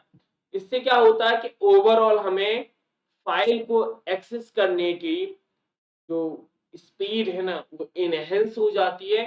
साथ ही साथ में हमारे सिस्टम का जो परफॉर्मेंस है ओवरऑल इंक्रीज हो जाएगा। जैसे पहले फाइल को ढूंढने में ज्यादा दिक्कत, जैसे अगर मैं लाइव एग्जांपल दूं आपको, तो जैसे आप रात को सोते हैं तो आप अपने रूम को अगर शाम को देखेंगे तो सारी चीजें अस्त व्यस्त नजर आती हैं। वहीं अगर आप सुबह उठ के सारी चीजें व्यवस्थित कर देते हैं, फिर आप सुबह कोई चीज ढूंढते हैं तो वो आसानी से मिल जाती है। भाई अगर आप रात में किसी आइटम को ढूंढते तो उस समय हो सकता है कि ज्यादा समय लग जाता आपको ढूंढने में, क्योंकि आपके रूम में सारी चीजें मतलब एक डिसेंट मतलब करेक्ट ऑर्डर में नहीं है जैसे एक्चुअली में होनी चाहिए। तो वही चीज यहाँ पर होती है कि जब आपके सिस्टम में फाइलों का कोई सिस्टम ऑर्डर नहीं होता तो उस समय उस कंडीशन में हमें डिस्क डिफ्रैगमेंटर को रन करना होता है। लेकिन एक चीज आपको याद रखनी होती है कि डिस्क डिफ्रैगमेंटर को रन करने में कम से कम 30 से एक हम मतलब कभी कभी 30 से 1 घंटा मतलब 30 मिनट से 1 घंटे का समय भी लग जाता है। तो जब आपके पास फ्री समय हो तभी आप डिस्क डिफ्रैगमेंटर को चलाएं। अदरवाइज 10-5 मिनट के ब्रेक में ना चलाएं, फिर आप कोई काम ही नहीं कर पाएंगे और आपकी फाइलें व्यवस्थित होती चली जाएंगी। जैसे हम डिस्क क्लीनर को चलाते थे कुछ इसी प्रकार को हम डिस्क डिफ्रैगमेंटर को ही चलाते हैं। लेकिन इसको चलाने के लिए हमें यूटिलिटीज में जाना होता है। यानी सबसे पहले हमें स्टार्ट बटन को एक्सेस करना होता है। स्टार्ट बटन में ऑल प्रोग्राम में एसेसरीज में हमें डिस्क डिफ्रैगमेंटर नजर आएगा, वहां से हम डिस्क डिफ्रैगमेंटर चला देंगे। और हमें डिस्क डिफ्रैगमेंटर ज्यादातर हम ड्राइव सी पर ही चलाते हैं, क्योंकि हमारी सारी अस्त व्यस्त फाइलें सी ड्राइव में ही रहती हैं। क्योंकि बाकी जितनी भी ड्राइव्स रहती हैं, चाहे तो हमारी एफ ड्राइव हो, डी ड्राइव हो, वहां पर हम फाइल ऑर्गेनाइज रखते हैं। जो फाइलें अस्त व्यस्त होती हैं वो सी ड्राइव में ही होती हैं। इसीलिए ज्यादातर हम जो डिस्क डिफ्रैगमेंटर चलाते हैं वो सी ड्राइव पर ही चलाते हैं। तो डिस्क डिफ्रैगमेंटर का यूज किया जाता है हमारी फाइलों को रीअरेंज करने के लिए। बस आपको ये एक सेंटेंस लिखना है, उसी से क्लियर हो जाएगा। अगला टर्म है रिसाइकल बिन। अब ये रिसाइकल बिन नाम से ही नजर आता है और बहुत बार आपने सुना भी होगा, यूज भी किया होगा। लेकिन यहाँ पर एक चीज मैं आपको स्पेशल बता के जाऊंगा जो कि प्रैक्टिकल है और एग्जाम में जरूर, अभी तो नहीं पूछा गया बट आगे पूछा जरूर जाएगा। रिसाइकल बिन, जब आप विंडोज में किसी फाइल को डिलीट करते हैं तो डिलीट की गई फाइल, फोल्डर या जो भी अनवांटेड आपका डेटा है जिसे आपने डिलीट किया, तो वो आपका स्टोर होगा इसी रिसाइकल बिन में जाके। सर ये रिसाइकल बिन क्या होता है? रिसाइकल बिन जस्ट लाइक एक फोल्डर होता है जहां पर डिलीट फाइल एंड फोल्डर को स्टोर किया जाता है। और स्टोर कैसे? टेम्पररी बेसिस पर। हाँ, रिसाइकल बिन का एक पर्टिकुलर साइज होता है, अगर उस साइज से ज्यादा फाइल हो जाती है तो जो पुरानी फाइलें होती है वो ऑटोमेटिक डिलीट होती हुई चली जाती हैं। एक क्वेश्चन ये आपसे कि हमने कोई फाइल डिलीट की, तो फाइल डिलीट कर दी, तो डिलीट करने के बाद वो कहाँ चली जाएगी? रिसाइकल बिन में। अगर उस फाइल को हमें वापस लाना है तो वापस लाने के लिए हम किस कमांड का यूज करेंगे, वो आप हमें बता दीजिए कि आप सर इस कमांड का यूज करेंगे। मैं क्या पूछ रहा हूँ? मैंने ये पूछा कि आपने कोई फाइल डिलीट कर दी तो वो रिसाइकल बिन में चली गई, अब वापस आपको रिसाइकल बिन से लाना है तो कैसे लाएंगे? कमेंट बॉक्स में बता दीजिए मुझे। चलिए, अगर आप किसी फाइल को विदाउट रिसाइकल बिन में भेजे बिना डिलीट करना चाहते हैं, यानी परमानेंटली डिलीट करना चाहते हैं, तो आप सिर्फ डिलीट कर दो। यानी डिलीट से करोगे तो रिसाइकल बिन में जाएगी, सिर्फ डिलीट करोगे तो फाइल परमानेंट डिलीट हो जाएगी, रिसाइकल बिन में नहीं जाएगी। लिखा भी है और समझा भी। फाइल हमने समझा, फोल्डर जरूर समझना है। फोल्डर क्या होता है? Sir folder different type application, file, libraries को स्टोर या फिर ऑर्गेनाइज करने वाला जो प्लेस है ना, उसे हम फोल्डर कहते हैं। यानी फोल्डर में एप्लीकेशन, फोल्डर में फाइल्स, फोल्डर में लाइब्रेरीज, या जिस पर जो भी हमारे कंप्यूटर में डेटा है उसे स्टोर और ऑर्गेनाइज जो करता है वो हमारा फोल्डर होता है। फोल्डर के अंदर फोल्डर भी स्टोर किया जा सकता है जिसे हम सब फोल्डर के नाम से जानते हैं, और इसी फोल्डर को हम डायरेक्टरी का नाम भी देते हैं। किसका नाम? डायरेक्टरी। जिस प्रकार फोल्डर के अंदर जो फोल्डर होता है उसे सब फोल्डर कहते हैं, उसी प्रकार डायरेक्टरी के अंदर जो डायरेक्टरी होती है उसे सब डायरेक्टरी कहते हैं। दोनों समान ही होता है। फोल्डर को ऑर्गेनाइज करने के लिए फाइल सिस्टम का यूज किया जाता है। किसका? फाइल सिस्टम का। बिल्कुल सही बात है। रिमूव नहीं, रिस्टोर कर दीजिए। आप रिसाइकल बिन में जाके फाइल को क्या करना है? रीस्टोर करना है, तो आपकी फाइल वापस उसी लोकेशन पे आ जाएगी जहां से आपने उस फाइल को डिलीट किया है। सही बात है, करेक्ट है। चलिए, नया फोल्डर बनाने के लिए कंट्रोल शिफ्ट एन शॉर्टकट की का यूज किया जाता है। नोटपैड, वर्डपैड बहुत ही सिंपल और आसान सी विंडो की एसेसरीज है। जब आप टेस्ट पर काम करना चाहते हो, सिर्फ और सिर्फ टेस्ट, तब आप नोटपैड का यूज करोगे। नोटपैड की फाइल को सेव करने के लिए डॉट्स टीएक्सटी का यूज करते हैं, जो कि फाइल एक्सचेंज फुल फॉर्म में मैंने आपको बताया था। अगर आप टेक्स्ट को फॉर्मेट या फिर प्रिंटेड टेक्स्ट में, जैसे फॉन्ट का फेस, फॉन्ट का स्टाइल, कुछ इफेक्ट्स,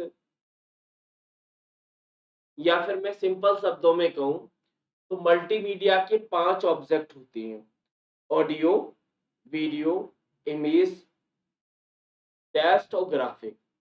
यानी अगर सिर्फ टेक्स्ट पर काम करना है तो नोटपैड के साथ, टेक्स्ट के अलावा जैसे आपको ग्राफिक भी इंक्लूड करना है उसमें, तब आप वर्ड पैड के साथ जा सकते हैं। वर्ड पैड में क्या होता है, यानी नोट पैड में सिर्फ और सिर्फ टेक्स्ट ही आएगा, उस टेक्स्ट में कोई फॉर्मेटिंग नहीं होगी। लेकिन वर्ड पैड में आप टेक्स्ट पर फॉर्मेटिंग कर सकते हैं। कौन कौन सी? आप उसमें कोई टेबल डालनी है, आपको कोई इमेज लेके आनी है, आपको कलर चेंज करना है, साइज इंक्रीज करना है, स्टाइल लगानी है, जो भी लगाना है लगा सकते हैं। लेकिन कुछ पाबंदियां यहाँ पर भी हैं। कैसे?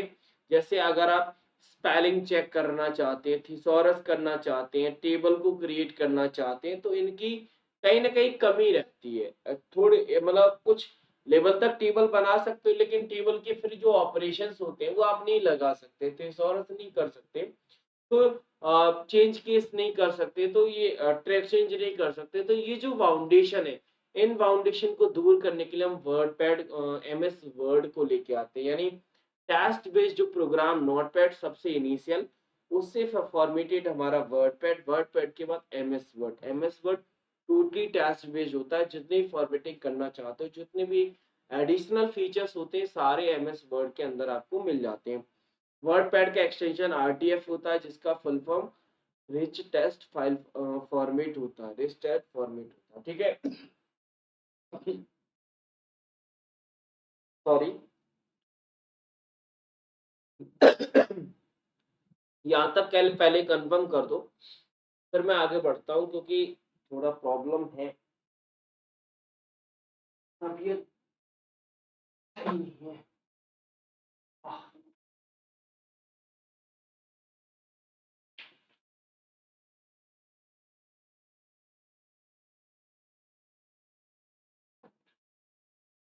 अब यहाँ से कुछ ऐसे टर्म निकलेंगे जिनके बारे में आप ऑलरेडी सुन चुके हैं, जिनके बारे में ऑलरेडी सुन चुके हैं, बस उनको थोड़ा सा यहाँ पे वो ये ना किताबी लैंग्वेज में हमें कंफर्म करना है कि हाँ हमने पढ़ा है। हाँ जी,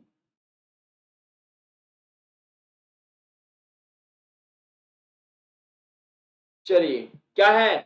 डेस्कटॉप, वेरी फर्स्ट स्क्रीन, यानी हमारे विंडोज की जो पहली स्क्रीन होती है उसे डेस्कटॉप कहते हैं। तो क्या काम, यही इसके लिए जरूरी है। और इसी डेस्कटॉप पर जितने भी एप्लीकेशन है, फाइल है, फोल्डर है, सभी किसके फॉर्म में? सर आइकॉन के फॉर्म में रिप्रेजेंट रहते हैं। आ गया समझ में? काम हो गया। Next, snipping tool. जब आपको विंडोज में स्क्रीनशॉट लेना है, स्निपिंग टूल को आगे क्या लिखोगे? जब आपको स्क्रीनशॉट लेना है, स्क्रीनशॉट, तब हम स्निपिंग टूल का यूज करते हैं। हो गया काम।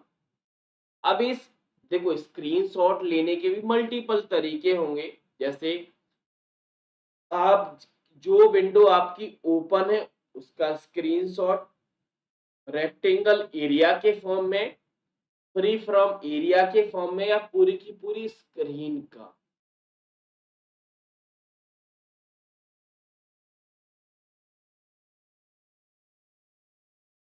रिजोल्यूशन, मॉनिटर प्रिंटर की जो क्वालिटी मेजर करता था वो क्या था? रिजोल्यूशन। रिजोल्यूशन के लिए दो चीजें पढ़ी थी हमने, एक पीपीआई पढ़ा था जो कि मॉनिटर को रिलेट करता था, और एक हमने डीपीआई पढ़ा था जो प्रिंटर से रिलेट करता था। क्वालिटी की जब बात होती है तो रिजोल्यूशन ही तो जाते हैं। हो गया काम। आइकॉन, सर आइकॉन जितने भी प्रोग्राम्स हैं, जितनी भी फाइल्स हैं, फोल्डर्स हैं, हमारे डेस्कटॉप पर जो रिप्रेजेंट हो रहे हैं उसे आइकॉन कहते हैं। अभी डेस्कटॉप के अंदर ही समझाया था मैंने। तो आइकॉन क्या होता है सर? आइकॉन ग्राफिकल वो ग्राफिकल या ग्राफिक वो ग्राफिकल ऑब्जेक्ट होता है। आइकॉन क्या होता है सर? वो ग्राफिकल ऑब्जेक्ट होता है जो किसी फोल्डर को, किसी फाइल को, किसी प्रोग्राम को रिप्रेजेंट करता है।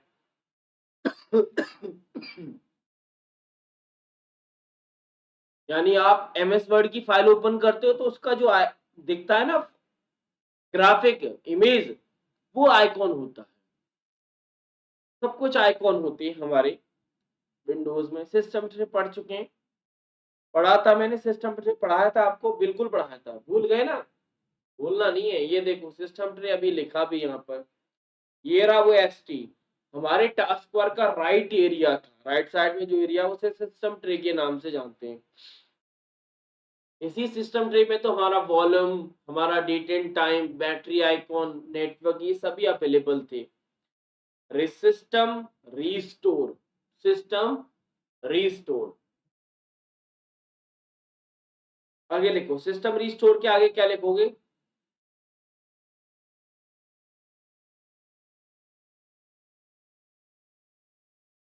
क्या लिखा मैंने? Past date. मतलब अपने सिस्टम को पुरानी डेट में ले जाना चाहते हो। जैसे आज जो डेट है ना, हम चाहते हैं कि हमारा सिस्टम पुरानी किसी डेट में रिवर्ट हो जाए और उस पॉइंट पर हो जाए जिस समय पहले नजर आता था। अब यहां से क्या होगा, हमारे सिस्टम की file, install program, window registry, system setting, ये सारी की सारी इंक्लूड रहेंगी उसमें, जो कि पुराने पहले समय थी। जैसे आज जो डेट है ना, हम चाहते हैं कि 2022 में हमारा जो सिस्टम था वैसा ही सिस्टम हमें नजर आए। तो वहां पर आपने जो सेटिंग कर रखी होगी सिस्टम की फाइल की, जो एप्लीकेशन इंस्टॉल कर रखे होंगे, सारे वही मिलेंगे आप।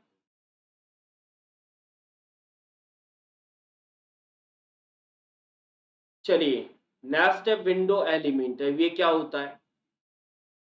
जब हम किसी प्रोग्राम को ओपन करते हैं, जब हम किसी प्रोग्राम को ओपन करते हैं तो हमारे सामने एक रेक्टेंगल एरिया आता है।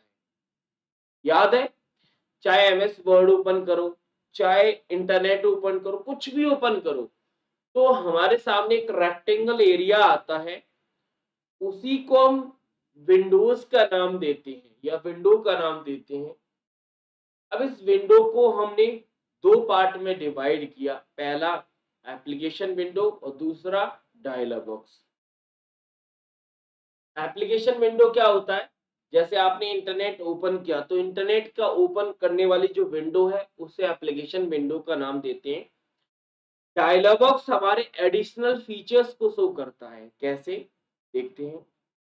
लिखा भी application window, rectangle area shape है जो भी हम जिस पर हम काम कर रहे हैं। अब नोटपैड ओपन करोगे तो नोटपैड का एप्लीकेशन विंडो होगा, वर्डपैड ओपन करोगे तो वर्डपैड का होगा। जो भी आप एप्लीकेशन ओपन कर रहे हो उसका जो विंडो है उसे हम एप्लीकेशन विंडो कहते हैं। अब इस एप्लीकेशन विंडो में मल्टीपल पार्ट होते हैं। वैसे इन पार्ट को आप एमएस ऑफिस में अच्छे से पढ़ोगे, फिर भी यहाँ पर एक बार देख लीजिए। टाइटल बार क्या है? ये रहा वही टाइटल बार। लिखा है एप्लीकेशन विंडो का सबसे टॉप का बार होता है, उसे हम टाइटल बार कहते हैं। इस टाइटल बार पर आपको ये देखो राइट साइड में ये जो एरिया है इसे हम कंट्रोल बटन कहते हैं। क्या कहते हैं? Control button. तीन बटन होते हैं, minimise, maximise, close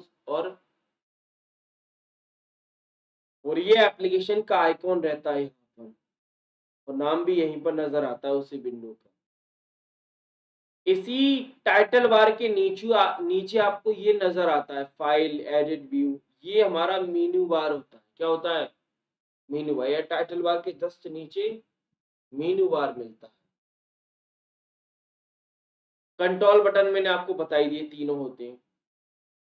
border and corner, border and corner, ये रहा बॉर्डर एंड कॉर्नर। ये आपको ये जो कॉर्नर आपको नजर आ रहा है ये कॉर्नर है, ये बॉर्डर है। चारों तरफ का जो एरिया आपको नजर आ रहा है वो बॉर्डर एंड कॉर्नर है।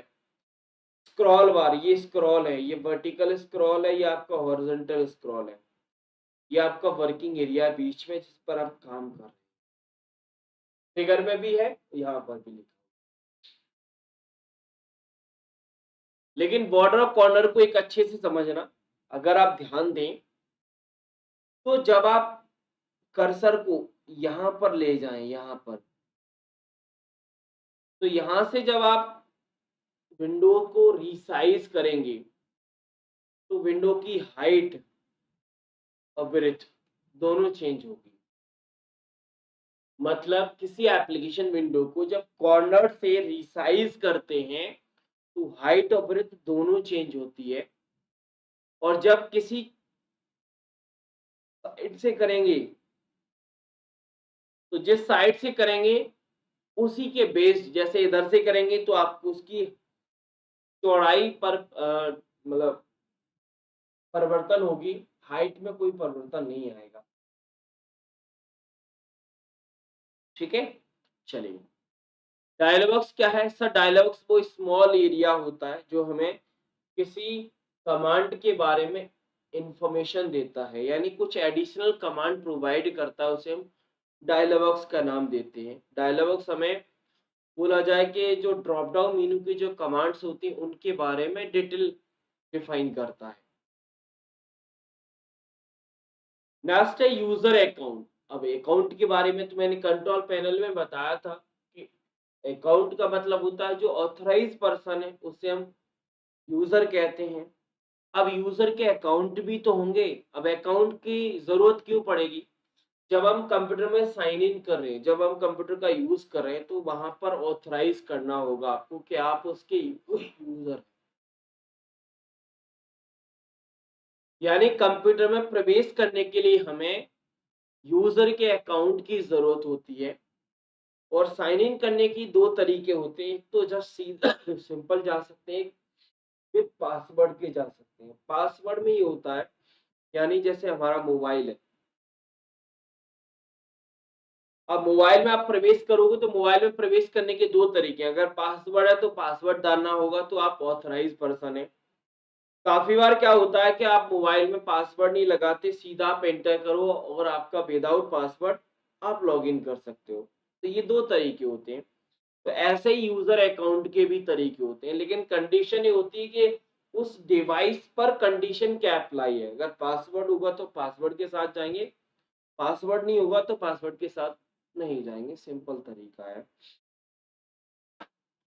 हाँ, जब यूजर की बात आती है तो टाइप्स जरूर पढ़ने होते हैं, टाइप्स जरूर पढ़ने होते हैं। थोड़ा रह गया है, ज्यादा नहीं है, थोड़ा रह गया है, इसीलिए थोड़ा सा रह गया है, फिनिश कर लेते हैं। एडमिनिस्ट्रेशन और स्टैंडर्ड। तबीयत सही नहीं है, नहीं तो बहुत जल्दी फिनिश हो जाता है, इतना लंबा खींचता नहीं है सेशन, पर बोलने में तकलीफ है इसीलिए थोड़ा सा लेंदी हुआ है सेशन। थोड़ा मैं एडजस्ट कर लो, जब मैं एडजस्ट कर रहा हूँ तो आप भी एडजस्ट कर लो थोड़ा सा, क्योंकि इसे दूसरे पार्ट में ले जाने की जरूरत नहीं, क्योंकि बहुत सिंपल से टर्म है, छोटे छोटे टर्म और रह गए, बाकी डिटेल है और पढ़ चुके हैं हम बहुत सा, मतलब 90% पढ़ चुके हैं, 10% बचा हुआ है बस। देखो, यूजर की बात करें तो एडमिनिस्ट्रेशन स्टैंडर्ड दो मेन प्रकार के यूजर होते हैं, लेकिन इसके अलावा हमारे यूजर एक और यूजर है जैसे हमें स्टैंडर्ड विद फैमिली सेफ्टी और गेस्ट अकाउंट भी कहते हैं। दो मेन अकाउंट माने जाते हैं, स्टैंडर्ड और एडमिनिस्ट्रेशन। अब एडमिनिस्ट्रेशन और स्टैंडर्ड दोनों का मतलब आप समझ गए होंगे। देखो, एडमिनिस्ट्रेशन का मतलब होता है कि वो अकाउंट जो स्पेशल, स्पेशल का मतलब एडमिनिस्ट्रेशन के आगे लिखो सेटिंग, एडमिनिस्ट्रेशन के आगे लिख लेना सेटिंग, यानी जितनी भी सेटिंग्स है, जितनी भी सेटिंग्स हैं, चाहे तो किसी प्रोग्राम की हो, चाहे किसी हार्डवेयर की हो, चाहे किसी यूजर की हो, अगर वो चेंज कर सकता है तो एडमिनिस्ट्रेशन अकाउंट ही कर सकता है। जैसे व्हाट्सएप टेलीग्राम में जो एडमिन होता है ना किसी पर्टिकुलर ग्रुप का, तो एडमिन ही परमिट कर सकता है कि किसको मैसेज करना है, किसको ऐड करना है, किसको रिमूव करना है। अगर आप उसके यूजर हैं, अगर आप उसके मेंबर हैं और आप एडमिन नहीं हैं, तो आप जो एडमिन ने परमिशन दी है वही कर सकते हैं, दूसरी चीज नहीं कर सकते। जैसे एडमिन ने अगर आपको परमिशन नहीं दी तो आप मैसेज नहीं कर सकते। तो सेम यहाँ पर भी चलता है। एडमिनिस्ट्रेशन का मतलब है जितनी भी सेटिंग होंगी सारी सेटिंग यही करेगा। और स्टैंडर्ड यूजर है, सिर्फ और सिर्फ सिस्टम को यूज कर सकता है, यानी बेसिक डेली यूज पर जो हम यूज करते हैं वही कर पाएगा। ना तो किसी प्रोग्राम को इंस्टॉल कर सकता, ना किसी मतलब यूजर की सेटिंग की चेंज कर सकता। हाँ, अगर डेस्कटॉप चेंज करना है तो वो कर सकता है, किसी एप्लीकेशन को रन करना चाहता है तो वो कर सकता है। नहीं, जनरल प्रकार की जो सेटिंग, जैसे अगर हम व्हाट्सएप में मैंने कोई ग्रुप बनाया, मैं वहां पर एडमिन हूँ, मैंने सबको मैसेज का परमिशन दिया, तो आप मैसेज सिर्फ और सिर्फ मैसेज कर सकते हो, आप किसी पर्सन को ऐड कर पाए नहीं कर पाएंगे। अगर मैंने आपको परमिशन दे दी ऐड करने की तो फिर आप ऐड कर सकते हो, अदरवाइज आप ऐड नहीं कर पाओगे। नेक्स्ट है स्टैंडर्ड विद फैमिली सेफ्टी। तो ये तो जस्ट लाइक अ पेरेंट होता है। जैसे काफी बार आपने देखा होगा जो हमारी गूगल्स की आईडी होती है, आप अपने मोबाइल में पेरेंट आईडी बनाते हैं, चाइल्ड आईडी भी बनती है, दोनों प्रकार की आईडी बनती है। चाइल्ड आईडी और पेरेंट आईडी में डिफरेंस क्या है? डिफरेंस ये, जैसे आप हैं, आपके अगर किड्स हैं, आपके जो बच्चे हैं, अगर बच्चों के पास सेपरेट फोन है तो उसमें किड्स आईडी या चाइल्ड आईडी डलती है। वो इसीलिए डलती है क्योंकि उससे आप किसी पर्टिकुलर वेबसाइट पर, किसी पर्टिकुलर ऐप पर, किसी टाइम लिमिट, ये सारी चीज आप रिस्ट्रिक्शन मोड में ले जा सकते हो। मतलब आप किसी वेबसाइट को बैन करना चाहते हो, रिस्ट्रिक्ट करना चाहते हो तो वो ओपन ही नहीं होगा। आप यूट्यूब को बैन करना है तो यूट्यूब ओपन नहीं होगा। अगर आप टाइम लिमिट सेट करना चाहते हो तो टाइम लिमिट भी सेट हो जाएगी। तो वो फैमिली विद सेफ्टी में हमारा चाइल्ड अकाउंट आता है, जो कि अक्सर हम किड्स के लिए यूज करते हैं। गेस्ट अकाउंट होता है, गेस्ट अकाउंट जस्ट लाइक जैसे हमारे घर में गेस्ट रूम नहीं होता, सेम वैसे ही हमारे कंप्यूटर में गेस्ट अकाउंट होता है। यानी किसी व्यक्ति के पास उस कंप्यूटर का अगर आईडी पासवर्ड नहीं है और उस डेस्कटॉप को वो यूज करना चाहता है कुछ, मतलब विदाउट फाइल एक्सेस किए, तो उसे हम गेस्ट अकाउंट की परमिशन दे सकते हैं। गेस्ट अकाउंट से क्या होता है, किसी भी सॉफ्टवेयर को इंस्टॉल नहीं कर सकते, क्योंकि सॉफ्टवेयर या हार्डवेयर को इंस्टॉल करने के लिए तो एडमिनिस्ट्रेशन की जरूरत होती है। गेस्ट अकाउंट को ऑन और ऑफ कर सकते हो, जरूरी नहीं कि हर कंप्यूटर में गेस्ट अकाउंट हो। बहुत कम ऑन करते हैं, कोई करता ही नहीं है। लेकिन अगर करना चाहते हो तो गेस्ट अकाउंट भी ओपन हो जाता है, जिसमें यूजर को सिस्टम को एक्सेस करने की परमिशन मिल जाती है, लेकिन उसके फाइल एक्सेस नहीं होती उस पर्टिकुलर यूजर की, सिर्फ और सिर्फ डेस्कटॉप यूज हो जाएगा। ठीक है, चलिए लास्ट टर्म है हमारा विंडोज की शटडाउन ऑप्शन। ये शटडाउन ऑप्शन हमारे ट्रेंड है और क्वेश्चन बहुत पूछे जाते हैं, कंफ्यूज भी ज्यादा करते हैं। तो सबसे पहले नाम जरूरी है, नाम पढ़ोगे तो सबसे पहले नंबर पे हमें user switch user, log of, lock, restart, sleep और हाइबरनेट नजर आएंगे। साथ ही साथ में यहाँ पर शटडाउन खुद मिलता है, शटडाउन ऑप्शन आपको खुद इसी के अंदर मिलेगा। अब इनमें सबसे ज्यादा पता है स्टूडेंट को परेशानी कहाँ आती है, स्लीप और हाइबरनेट में ही आती है। पहले हम बाकी को पढ़ लेते हैं, स्लीप और हाइबरनेट को मैं बहुत ही सिंपल तरीके से आपको नोट डाउन करा के जाऊंगा। सबसे पहले नंबर पे आता है स्विच यूजर। देखो, स्विच यूजर, लॉग ऑफ, दोनों को एक साथ पढ़िए, दोनों में माइनर सा डिफरेंस होता है। कुछ यूजर, लॉग ऑफ दोनों से हम एक यूजर से दूसरे यूजर में जाते हैं। जैसे सपोज दैट आपके कंप्यूटर में दो अकाउंट है, ए अकाउंट है, बी है। ए से आप बी में जाएंगे, दोनों से जाएंगे, लेकिन दोनों में डिफरेंस ये है, कुछ यूजर में प्रीवियस ईयर के सारे एप्लीकेशन रनिंग रहेंगे, चालू रहेंगे। जैसे आपके पास फेसबुक अकाउंट है, आपके पास इंस्टा अकाउंट है, आप अक्सर मोबाइल में जैसे आप दो फेसबुक अकाउंट यूज कर रहे हैं, तो आप एक यूजर से दूसरे अकाउंट में जा सकते हैं। जैसे जाते हैं आप, जरूरी नहीं उसको शट डाउन करें, दोनों होने। जैसे आपने देखा होगा आपके जीमेल में दो से तीन जीमेल चालू रहती हैं, तो वैसे ही यहाँ पर रहता है। स्विच यूजर में एक अकाउंट से आप दूसरे अकाउंट में जा सकते हैं, लॉग आउट से भी एक अकाउंट से दूसरे अकाउंट में जा सकते हैं, लेकिन दोनों में डिफरेंस है, स्विच में चालू रहता है, यानी प्रीवियस ईयर के सारे एप्लीकेशन जो आपने चालू कर रखे हैं वो चालू रहेंगे, लेकिन लॉग ऑफ में सारे एप्लीकेशन बंद हो जाते हैं। ये ऑफ का मतलब बंद होके जाएगा, दोनों में स्विच होगा। ये माइनर सा डिफरेंस है। और कॉमन चीज ये है कि एक अकाउंट से दूसरे अकाउंट पे हम स्विच कर जाते हैं। ठीक है। लॉक से क्या होता है, लॉक से हम अपने सिस्टम को लॉक कर सकते हैं, फाइलों के एक्सेस को रोक सकते हैं, जो कि विंडो एल से यूज होता है। ठीक है।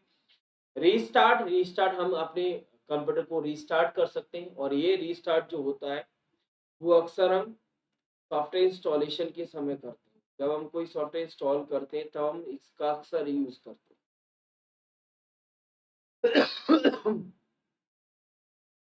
अब सबसे कंफ्यूजन वाले, स्लीप और हाइबरनेट दोनों को लिखिए, दोनों को लिख लो। स्लीप और हाइबरनेट दोनों लिख लीजिए, दोनों लिखना जरूरी है। जो लोग नहीं देख पाते बाद में देख लेना, भाई रिकॉर्डेड रहेगा ये। चलिए दोनों लिखो, दोनों के दोनों। इनमें कॉमन क्या है, सिर्फ पावर सेविंग मोड होते हैं। कैसे हैं, पावर सेविंग मोड।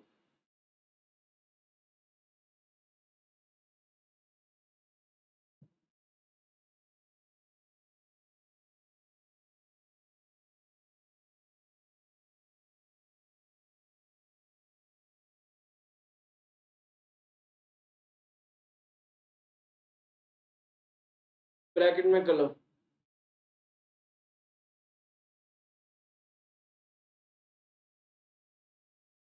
क्या लिखा है,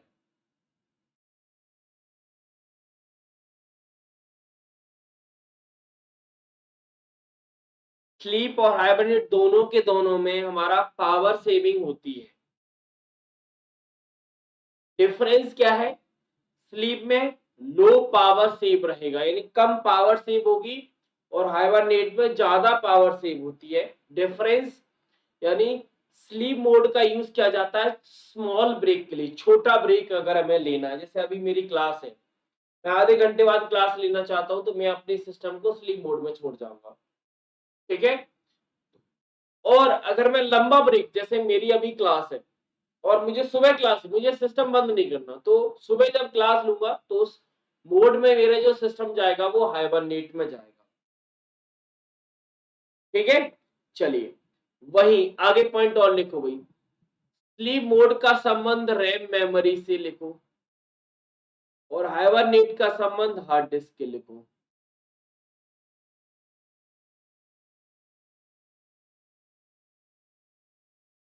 ये दो पॉइंट बड़े जरूरी है। जब हमारा सिस्टम स्लीप मोड में जाता है तो ऑपरेटिंग सिस्टम रैम मेमोरी में ही रहेगा, और हाइबरनेट में जब सिस्टम जाता है तब हमारा हार्ड डिस्क में चला जाता है ऑपरेटिंग सिस्टम। ये मेन डिफरेंस है दोनों में। समझ में आया, यानी पावर यूज ही नहीं होती हाइबरनेट में। अगर आप लैपटॉप ऐसे कर देंगे तो वो हाइबरनेट हो जाता।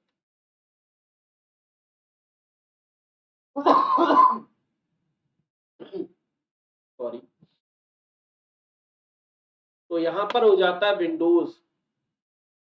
इतना बड़ा डेफिनेशन लिखा है, तो पढ़ने की, सुनने की, पढ़ लेना एक बार, बट मैंने आपको समझा दिया। ठीक है। अब जितना पढ़ा है उसको समराइज कर लेते हैं और लेक्चर को फिनिश कर लेते हैं। ठीक है। चलिए, विंडोज की एसेसरीज को एक्सेस करने के लिए स्टार्ट बटन में ऑल प्रोग्राम और एसेसरीज में जाओ, जो एसेसरीज आपको चाहिए उसे एक्सेस कर सकते हैं। देखो नाम में कैलकुलेटर, कैलकुलेशन के लिए। कमांड प्रॉम्प्ट क्या होता है सर, डॉस। मैंने आपको बताया था कि डॉस हमारे विंडोज में इनबिल्ड होता है, जिसे हम कमांड प्रॉम्प्ट के नाम से जानते हैं। जीयूआई इंटरफेस और जीयूआई पढ़ा था तभी बताया था आपको। बोलो यस। आगे नोटपैड पढ़ लिया। टास्क बेस, जब टास्क पर काम करना हो तब नोटपैड, टास्क में फॉर्मेटिंग करनी हो वर्डपैड, इमेज पर काम करना हो टेंट, स्क्रीनशॉट लेना इस स्निपिंग टूल, रन विंडो, किसी एप्लीकेशन को ओपन करना है विद कीवर्ड के साथ, तब हम रन विंडो की मदद लेते हैं। अब ये कीवर्ड क्या है, कीवर्ड यहाँ पर जैसे अगर हम कैलकुलेटर ओपन करना चाहते हैं तो रन विंडो में कैल्क लिख दीजिए। अगर आप कमांड प्रॉम्प्ट ओपन करना है तो cmd लिख दो, कंट्रोल पैनल करना है तो कंट्रोल एक्सप्लोर करना है आई एक्सप्लोर, अगर आप ms वर्ड ओपन करना चाहते हैं तो आप विनवर्ड लिखिए, अगर आप ms एक्सेल ओपन करना चाहते हैं तो एक्सेल लिख दीजिए, पावर पॉइंट करना चाहते हैं तो पावर पीएनटी लिख दीजिए, अगर आप टेम्परेरी फाइल ओपन करना चाहते हो परसेंटेज स्टैम्प लिख दो, अगर आप एड एंड रिमूव प्रोग्राम करना चाहते हो तो ऐप wiz.cpl, एक चीज याद रखना, डॉट जो सीपीएल है ना, डॉट सीपीएल लिख लेना, कंट्रोल पैनल का एक्सटेंशन होता है, क्या लिखोगे, कंट्रोल पैनल में जो फाइल स्टोर होती, control panel file extension, control panel में जो फाइल स्टोर होंगे उनका एक्सटेंशन हमारा डॉट सीपीएल होगा, ठीक है ना। शट डाउन करना, शट डाउन नोटपैड करना है तो नोटपैड, ये सारी चीजें हमारी रन विंडो से ओपन होंगी। विंडो एक्सप्लोर पढ़ चुके हैं, फाइल एक्सप्लोर बोलते थे, control panel setting, window disk cleanup, बिल्कुल disk defragmenter, internet explore, Microsoft days, system restore, ये सारी चीजें हम पढ़ चुके हैं, सही बात है ना। अगला फाइल एंड फोल्डर पढ़ा था सर, बिल्कुल पढ़ा सर, फाइल एंड फोल्डर पढ़ा सर, बिल्कुल पढ़ा। अब यहाँ पर क्या है, जब हम फाइल एंड फोल्डर बनाते हैं तो कुछ ऐसे कैरेक्टर हैं जो फाइल एंड फोल्डर के नाम में यूज नहीं होते, इनकी काउंटिंग अभी तक नहीं पूछी गई, बट ये कैरेक्टर जरूर पूछे गए हैं, जैसे हम less than, greater than, colon, double कोष्टक, forward slash, backward slash, vertical bar, question mark और एस्ट्राइक, ये वो साइन है जिन्हें हम फाइल एंड फोल्डर के नाम में यूज नहीं करते।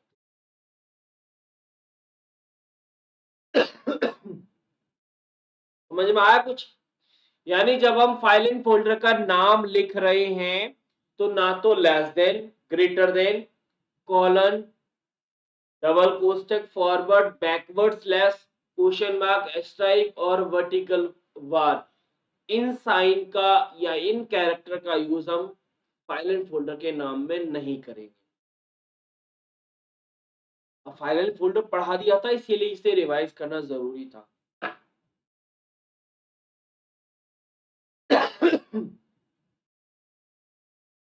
फाइल एंड फोल्डर का जो कैरेक्टर का जो लेंथ है वो 0 से लेकर 255, यानी किसी फाइल एंड फोल्डर का जो नाम है ना 256 कैरेक्टर तक हो सकता है, इससे ज्यादा नहीं। 256 का मतलब है 0 से लेकर 255, 256 ही हो गए ना, या फिर हम बोल सकते हैं 1 बाइट या फिर 8 बिट्स, बात बराबर है। यानी किसी भी फाइल एंड फोल्डर का जो नेम लेंथ होगा वो 1 बाइट, 8 बिट्स या फिर 256 कैरेक्टर। अब 256 क्यों होगा, क्योंकि 8 बिट्स का मतलब है 2 की पावर 8 और 2 की पावर 8 का मतलब होता है 256, इसीलिए इनको इक्वल बोला जाता है। अब देखो, विंडो एक्सप्लोरर मैंने क्या बताया था, फाइल एंड फोल्डर को अरेंज, मैनेज या फिर रिप्रेजेंट करने के लिए तरीका भी समझाया था, कैसे करोगे, माई कंप्यूटर ओपन करो तो ओपन हो जाएगा, विंडो ई प्रेस करो तो ओपन हो जाएगा, जैसे भी जाओ ओपन हो जाएगा। लेकिन एक चीज आपको बताई थी कि जब आप विंडो एक्सपो ओपन करते हैं तो उसके दो पार्ट होते हैं, पहला फोल्डर बॉक्स और दूसरा कंटेंट बॉक्स, ये नया है बस, ये आपका नया है।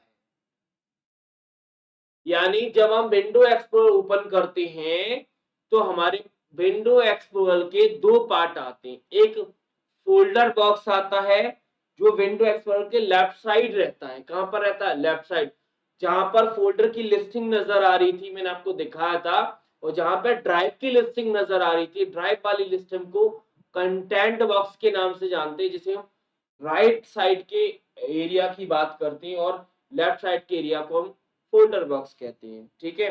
फोल्डर बॉक्स में हमारे फोल्डर का ट्री रिप्रेजेंटेशन रहता है और हमारे जो राइट साइड में जो कंटेंट बॉक्स रहता है उसमें फोल्डर्स, फाइल्स आइकॉन के फॉर्म में रिप्रेजेंट रहते हैं। हो गया काम। नया फोल्डर बनाना है तो फाइल में जाओ, न्यू में जाओ, नया फोल्डर बन जाएगा। कंट्रोल शिफ्ट एन करो या फिर डेस्कटॉप पर राइट क्लिक करके भी हम नया फोल्डर बना सकते हैं। राइट क्लिक, न्यू में जाओ, नया फोल्डर बन जाए।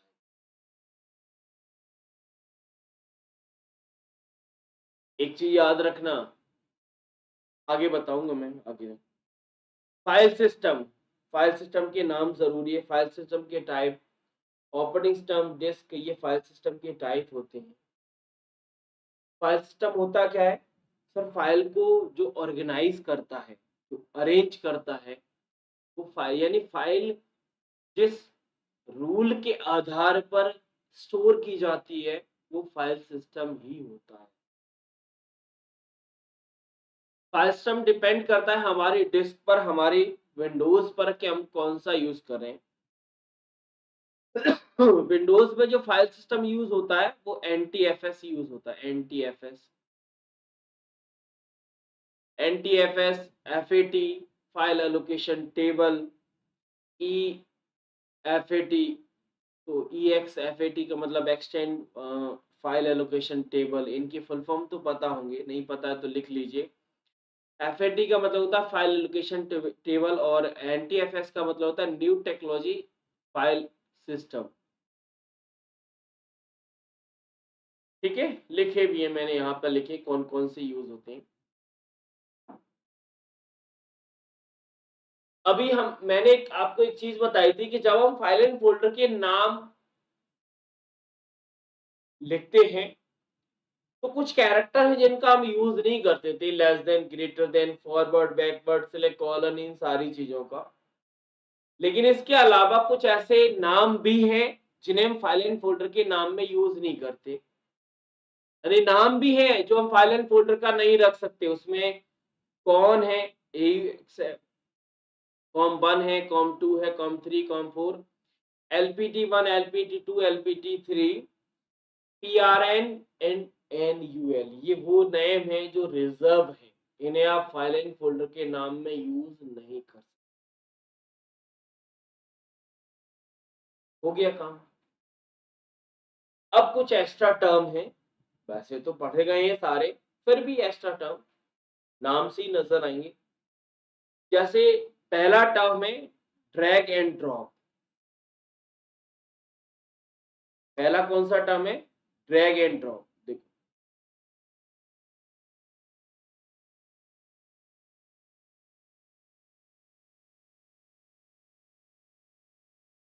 ड्रॉप का मतलब है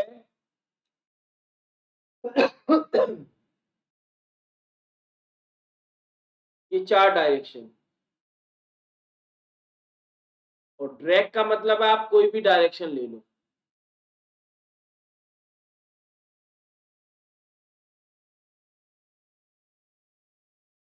ये है दोनों में डिफरेंस। समझ में आया?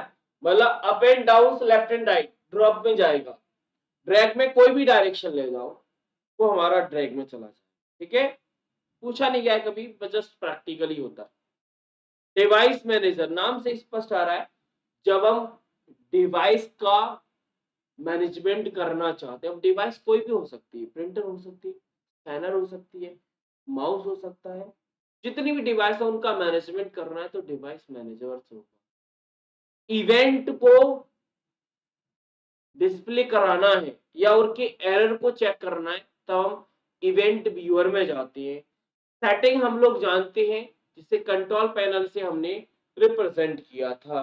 अब एक नया टर्म यहाँ पर हमें मिल गया है जिसका नाम एरोपीक है। ये टर्म आप जरूर लिख लीजिए। एक टर्म है, 3 टर्म मैंने यहाँ पे लिख रखे हैं, एरोपीक, एरोसेक और एरो स्नैप। ये तीनों टर्म को लिख लो भाई, तीनों टर्म को लिखो भाई, तीनों नए हैं, हो सकता है आपने नहीं पढ़े हो। एक लिखो एरोपीक, ऐसे लिखो एरो एक,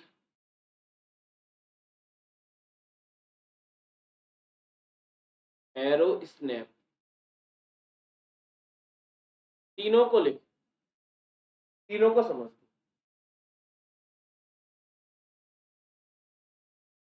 अभी आपको याद हो तो मैंने आपको बताया था कि जो हमारे डेस्कटॉप का सबसे बॉटम का एरिया टास्क बार होता है। टास्क बार को हमने 3 पार्ट में डिवाइड किया था। लेफ्ट साइड में हमारा स्टार्ट बटन था, सेंटर में वो रनिंग एप्लीकेशन या फिर हमारे पिन आइकॉन थे जो हमने पिन कर रखे थे, और राइट साइड में सिस्टम एरिया था। इसी राइट साइड के सिस्टम एरिया के बगल में मैंने आपको शो डेस्कटॉप नाम से कमांड बताई थी। तो जो शो डेस्कटॉप नाम की कमांड होती है उससे ही हम एरो पीक के नाम से जानते हैं। यानी हमारे टास्क बार का मोस्ट राइट एरिया, क्या मोस्ट राइट एरिया जो कि सिस्टम ट्री के बगल से है, उसे हम इसके नाम से एरो पीक या शो डेस्कटॉप के नाम से जानते हैं। सर इससे होता क्या है? काम से स्पष्ट है कि हम जैसे अभी अगर मैं स्क्रीन के तौर पर आपको दिखाऊं, थोड़ा अच्छे से देखना भाई। अभी आपको स्क्रीन है, मैं शो डेस्कटॉप पे जा रहा हूं, मैं अपना कर्सर ले गया शो डेस्कटॉप पर। जैसे ही मैं ले गया ना तो तुरंत शो डेस्कटॉप आपको नजर आया। जैसे मैंने क्लिक किया मेरा डेस्कटॉप नजर आ गया, फिर जब मैंने क्लिक किया तो मेरी वो स्क्रीन नजर आ गई जो जो चीज मैंने छोड़ी थी। यानी शो डेस्कटॉप हमारे टास्क बार का सबसे मोस्ट पार्ट होता है जहां से हम डेस्कटॉप को तुरंत शो करा सकते हैं क्विकली। यानी क्विकली जितने भी हमारे एप्लीकेशन है, जितने भी रनिंग एप्लीकेशन है वो सारे क्विकली क्या हो जाएंगे, ट्रांसपेरेंट हो जाएंगे, हमारा डेस्कटॉप सामने हमें रिप्रेजेंट हो जाएगा।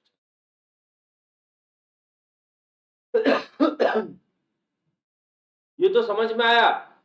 एरोपीक लिखते सो डेस्कटॉप से समझ में आ गया, लेकिन पता है दिक्कत दिक्कत दो में आएगी आपको। दिक्कत आपको दो में आएगी, एरो सेक में और एरो स्नैक में आएगी। स्नैप में दोनों को समझो। देखो एरो सेक का मतलब क्या है, जब किसी विंडो को हम तेजी से आगे पीछे या अन्य मतलब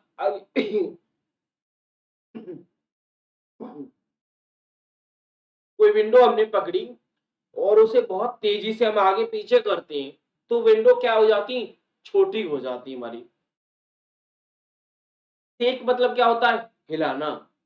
तो जब हम किसी विंडो को पकड़ के बहुत तेजी से मूव कराते हैं, बहुत तेजी से, तो वो छोटी हो जाती है।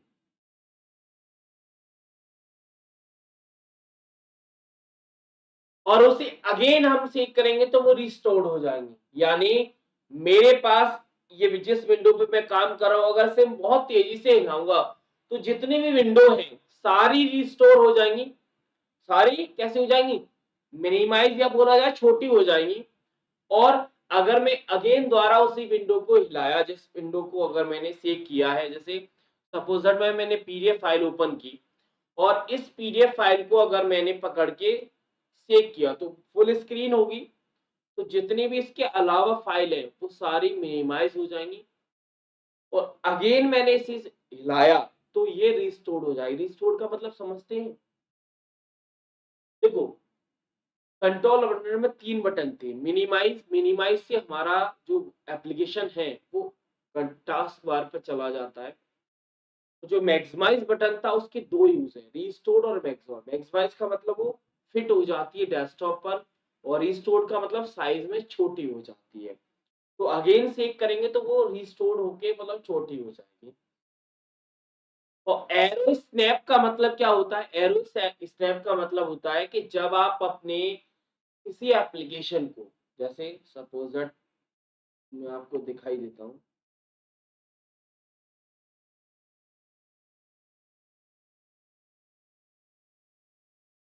सपोज दैट मैंने नोटपैड ओपन किया,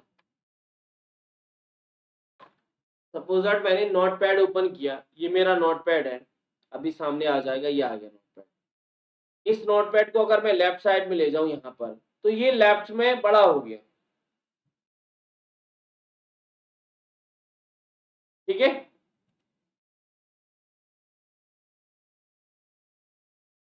अगर इसमें इसको मैं रिस्टोर करा दूं फिर से, अगर इसमें राइट में ले जाओ, राइट में, तो ये राइट में बड़ा हो गया।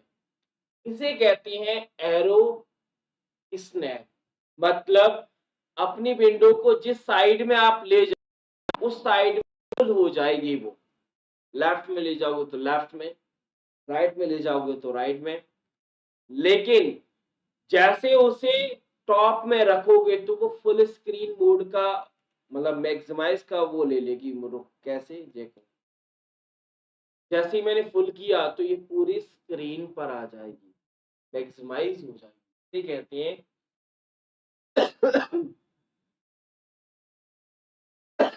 Arrow snap.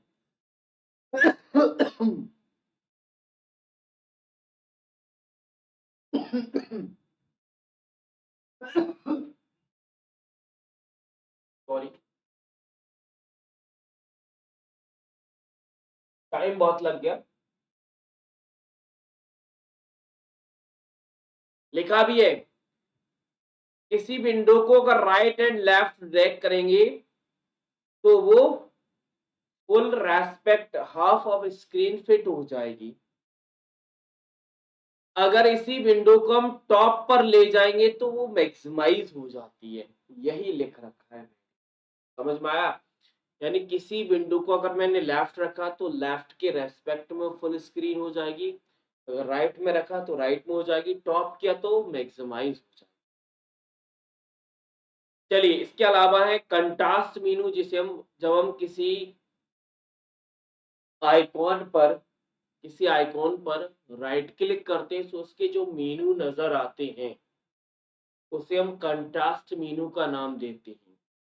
Drop down list पता है, कुछ इस प्रकार का साइन रहता है, जैसे क्लिक करेंगे तो ड्रॉप डाउन लिस्ट है, मल्टीपल ऑप्शन हमें नजर आ जाते हैं किसी पर्टिकुलर कमांड के। चेकबॉक्स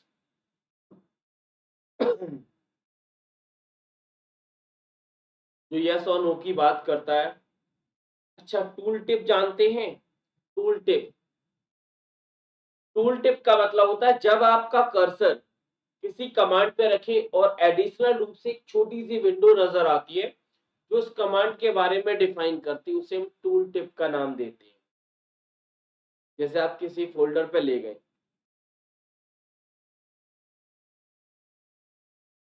जैसे मैं यहाँ पे ले गया, मैंने इस फोल्डर पे ले गया, तो इस फोल्डर के बारे में जो आपको स्क्रीन पर नजर आ रहा है ना, इसे टूल टिप कहते हैं। ठीक है, इसे टूल टिप कहते हैं, फोल्डर आइकॉन जो भी होगा।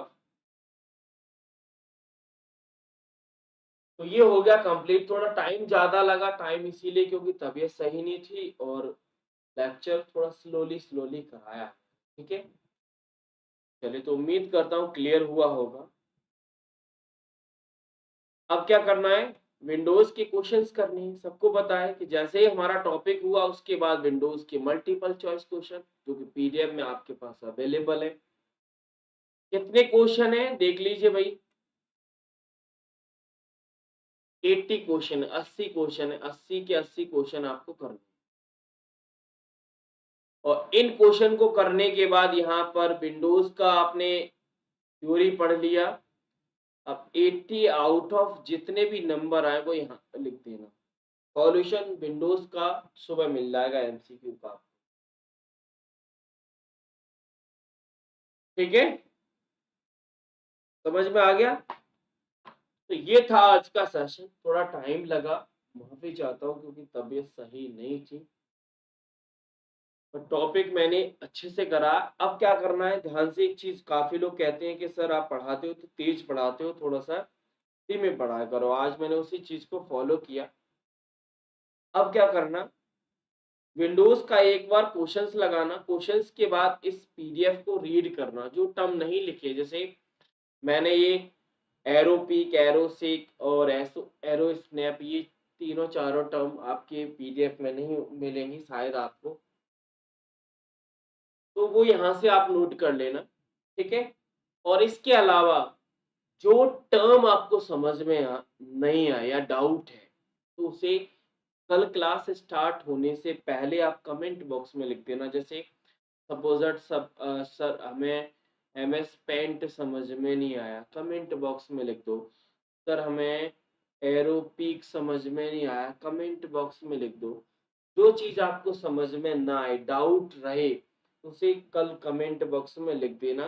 पहले मैं उसे समझा दूँगा, उसके बाद कल के टॉपिक को हम आगे बढ़ाएँगे। ठीक है?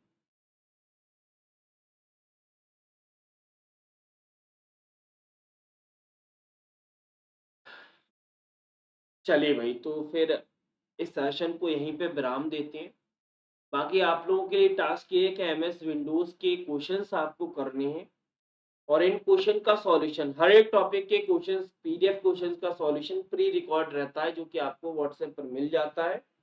तो वो आपको मॉर्निंग में मिल जाएगा, तो उसे आप कर लेना। ठीक है? मैं मिलूँगा फिर कल के लास्ट वीडियो में। तब तक के लिए थैंक यू, शुक्रिया, राधे राधे।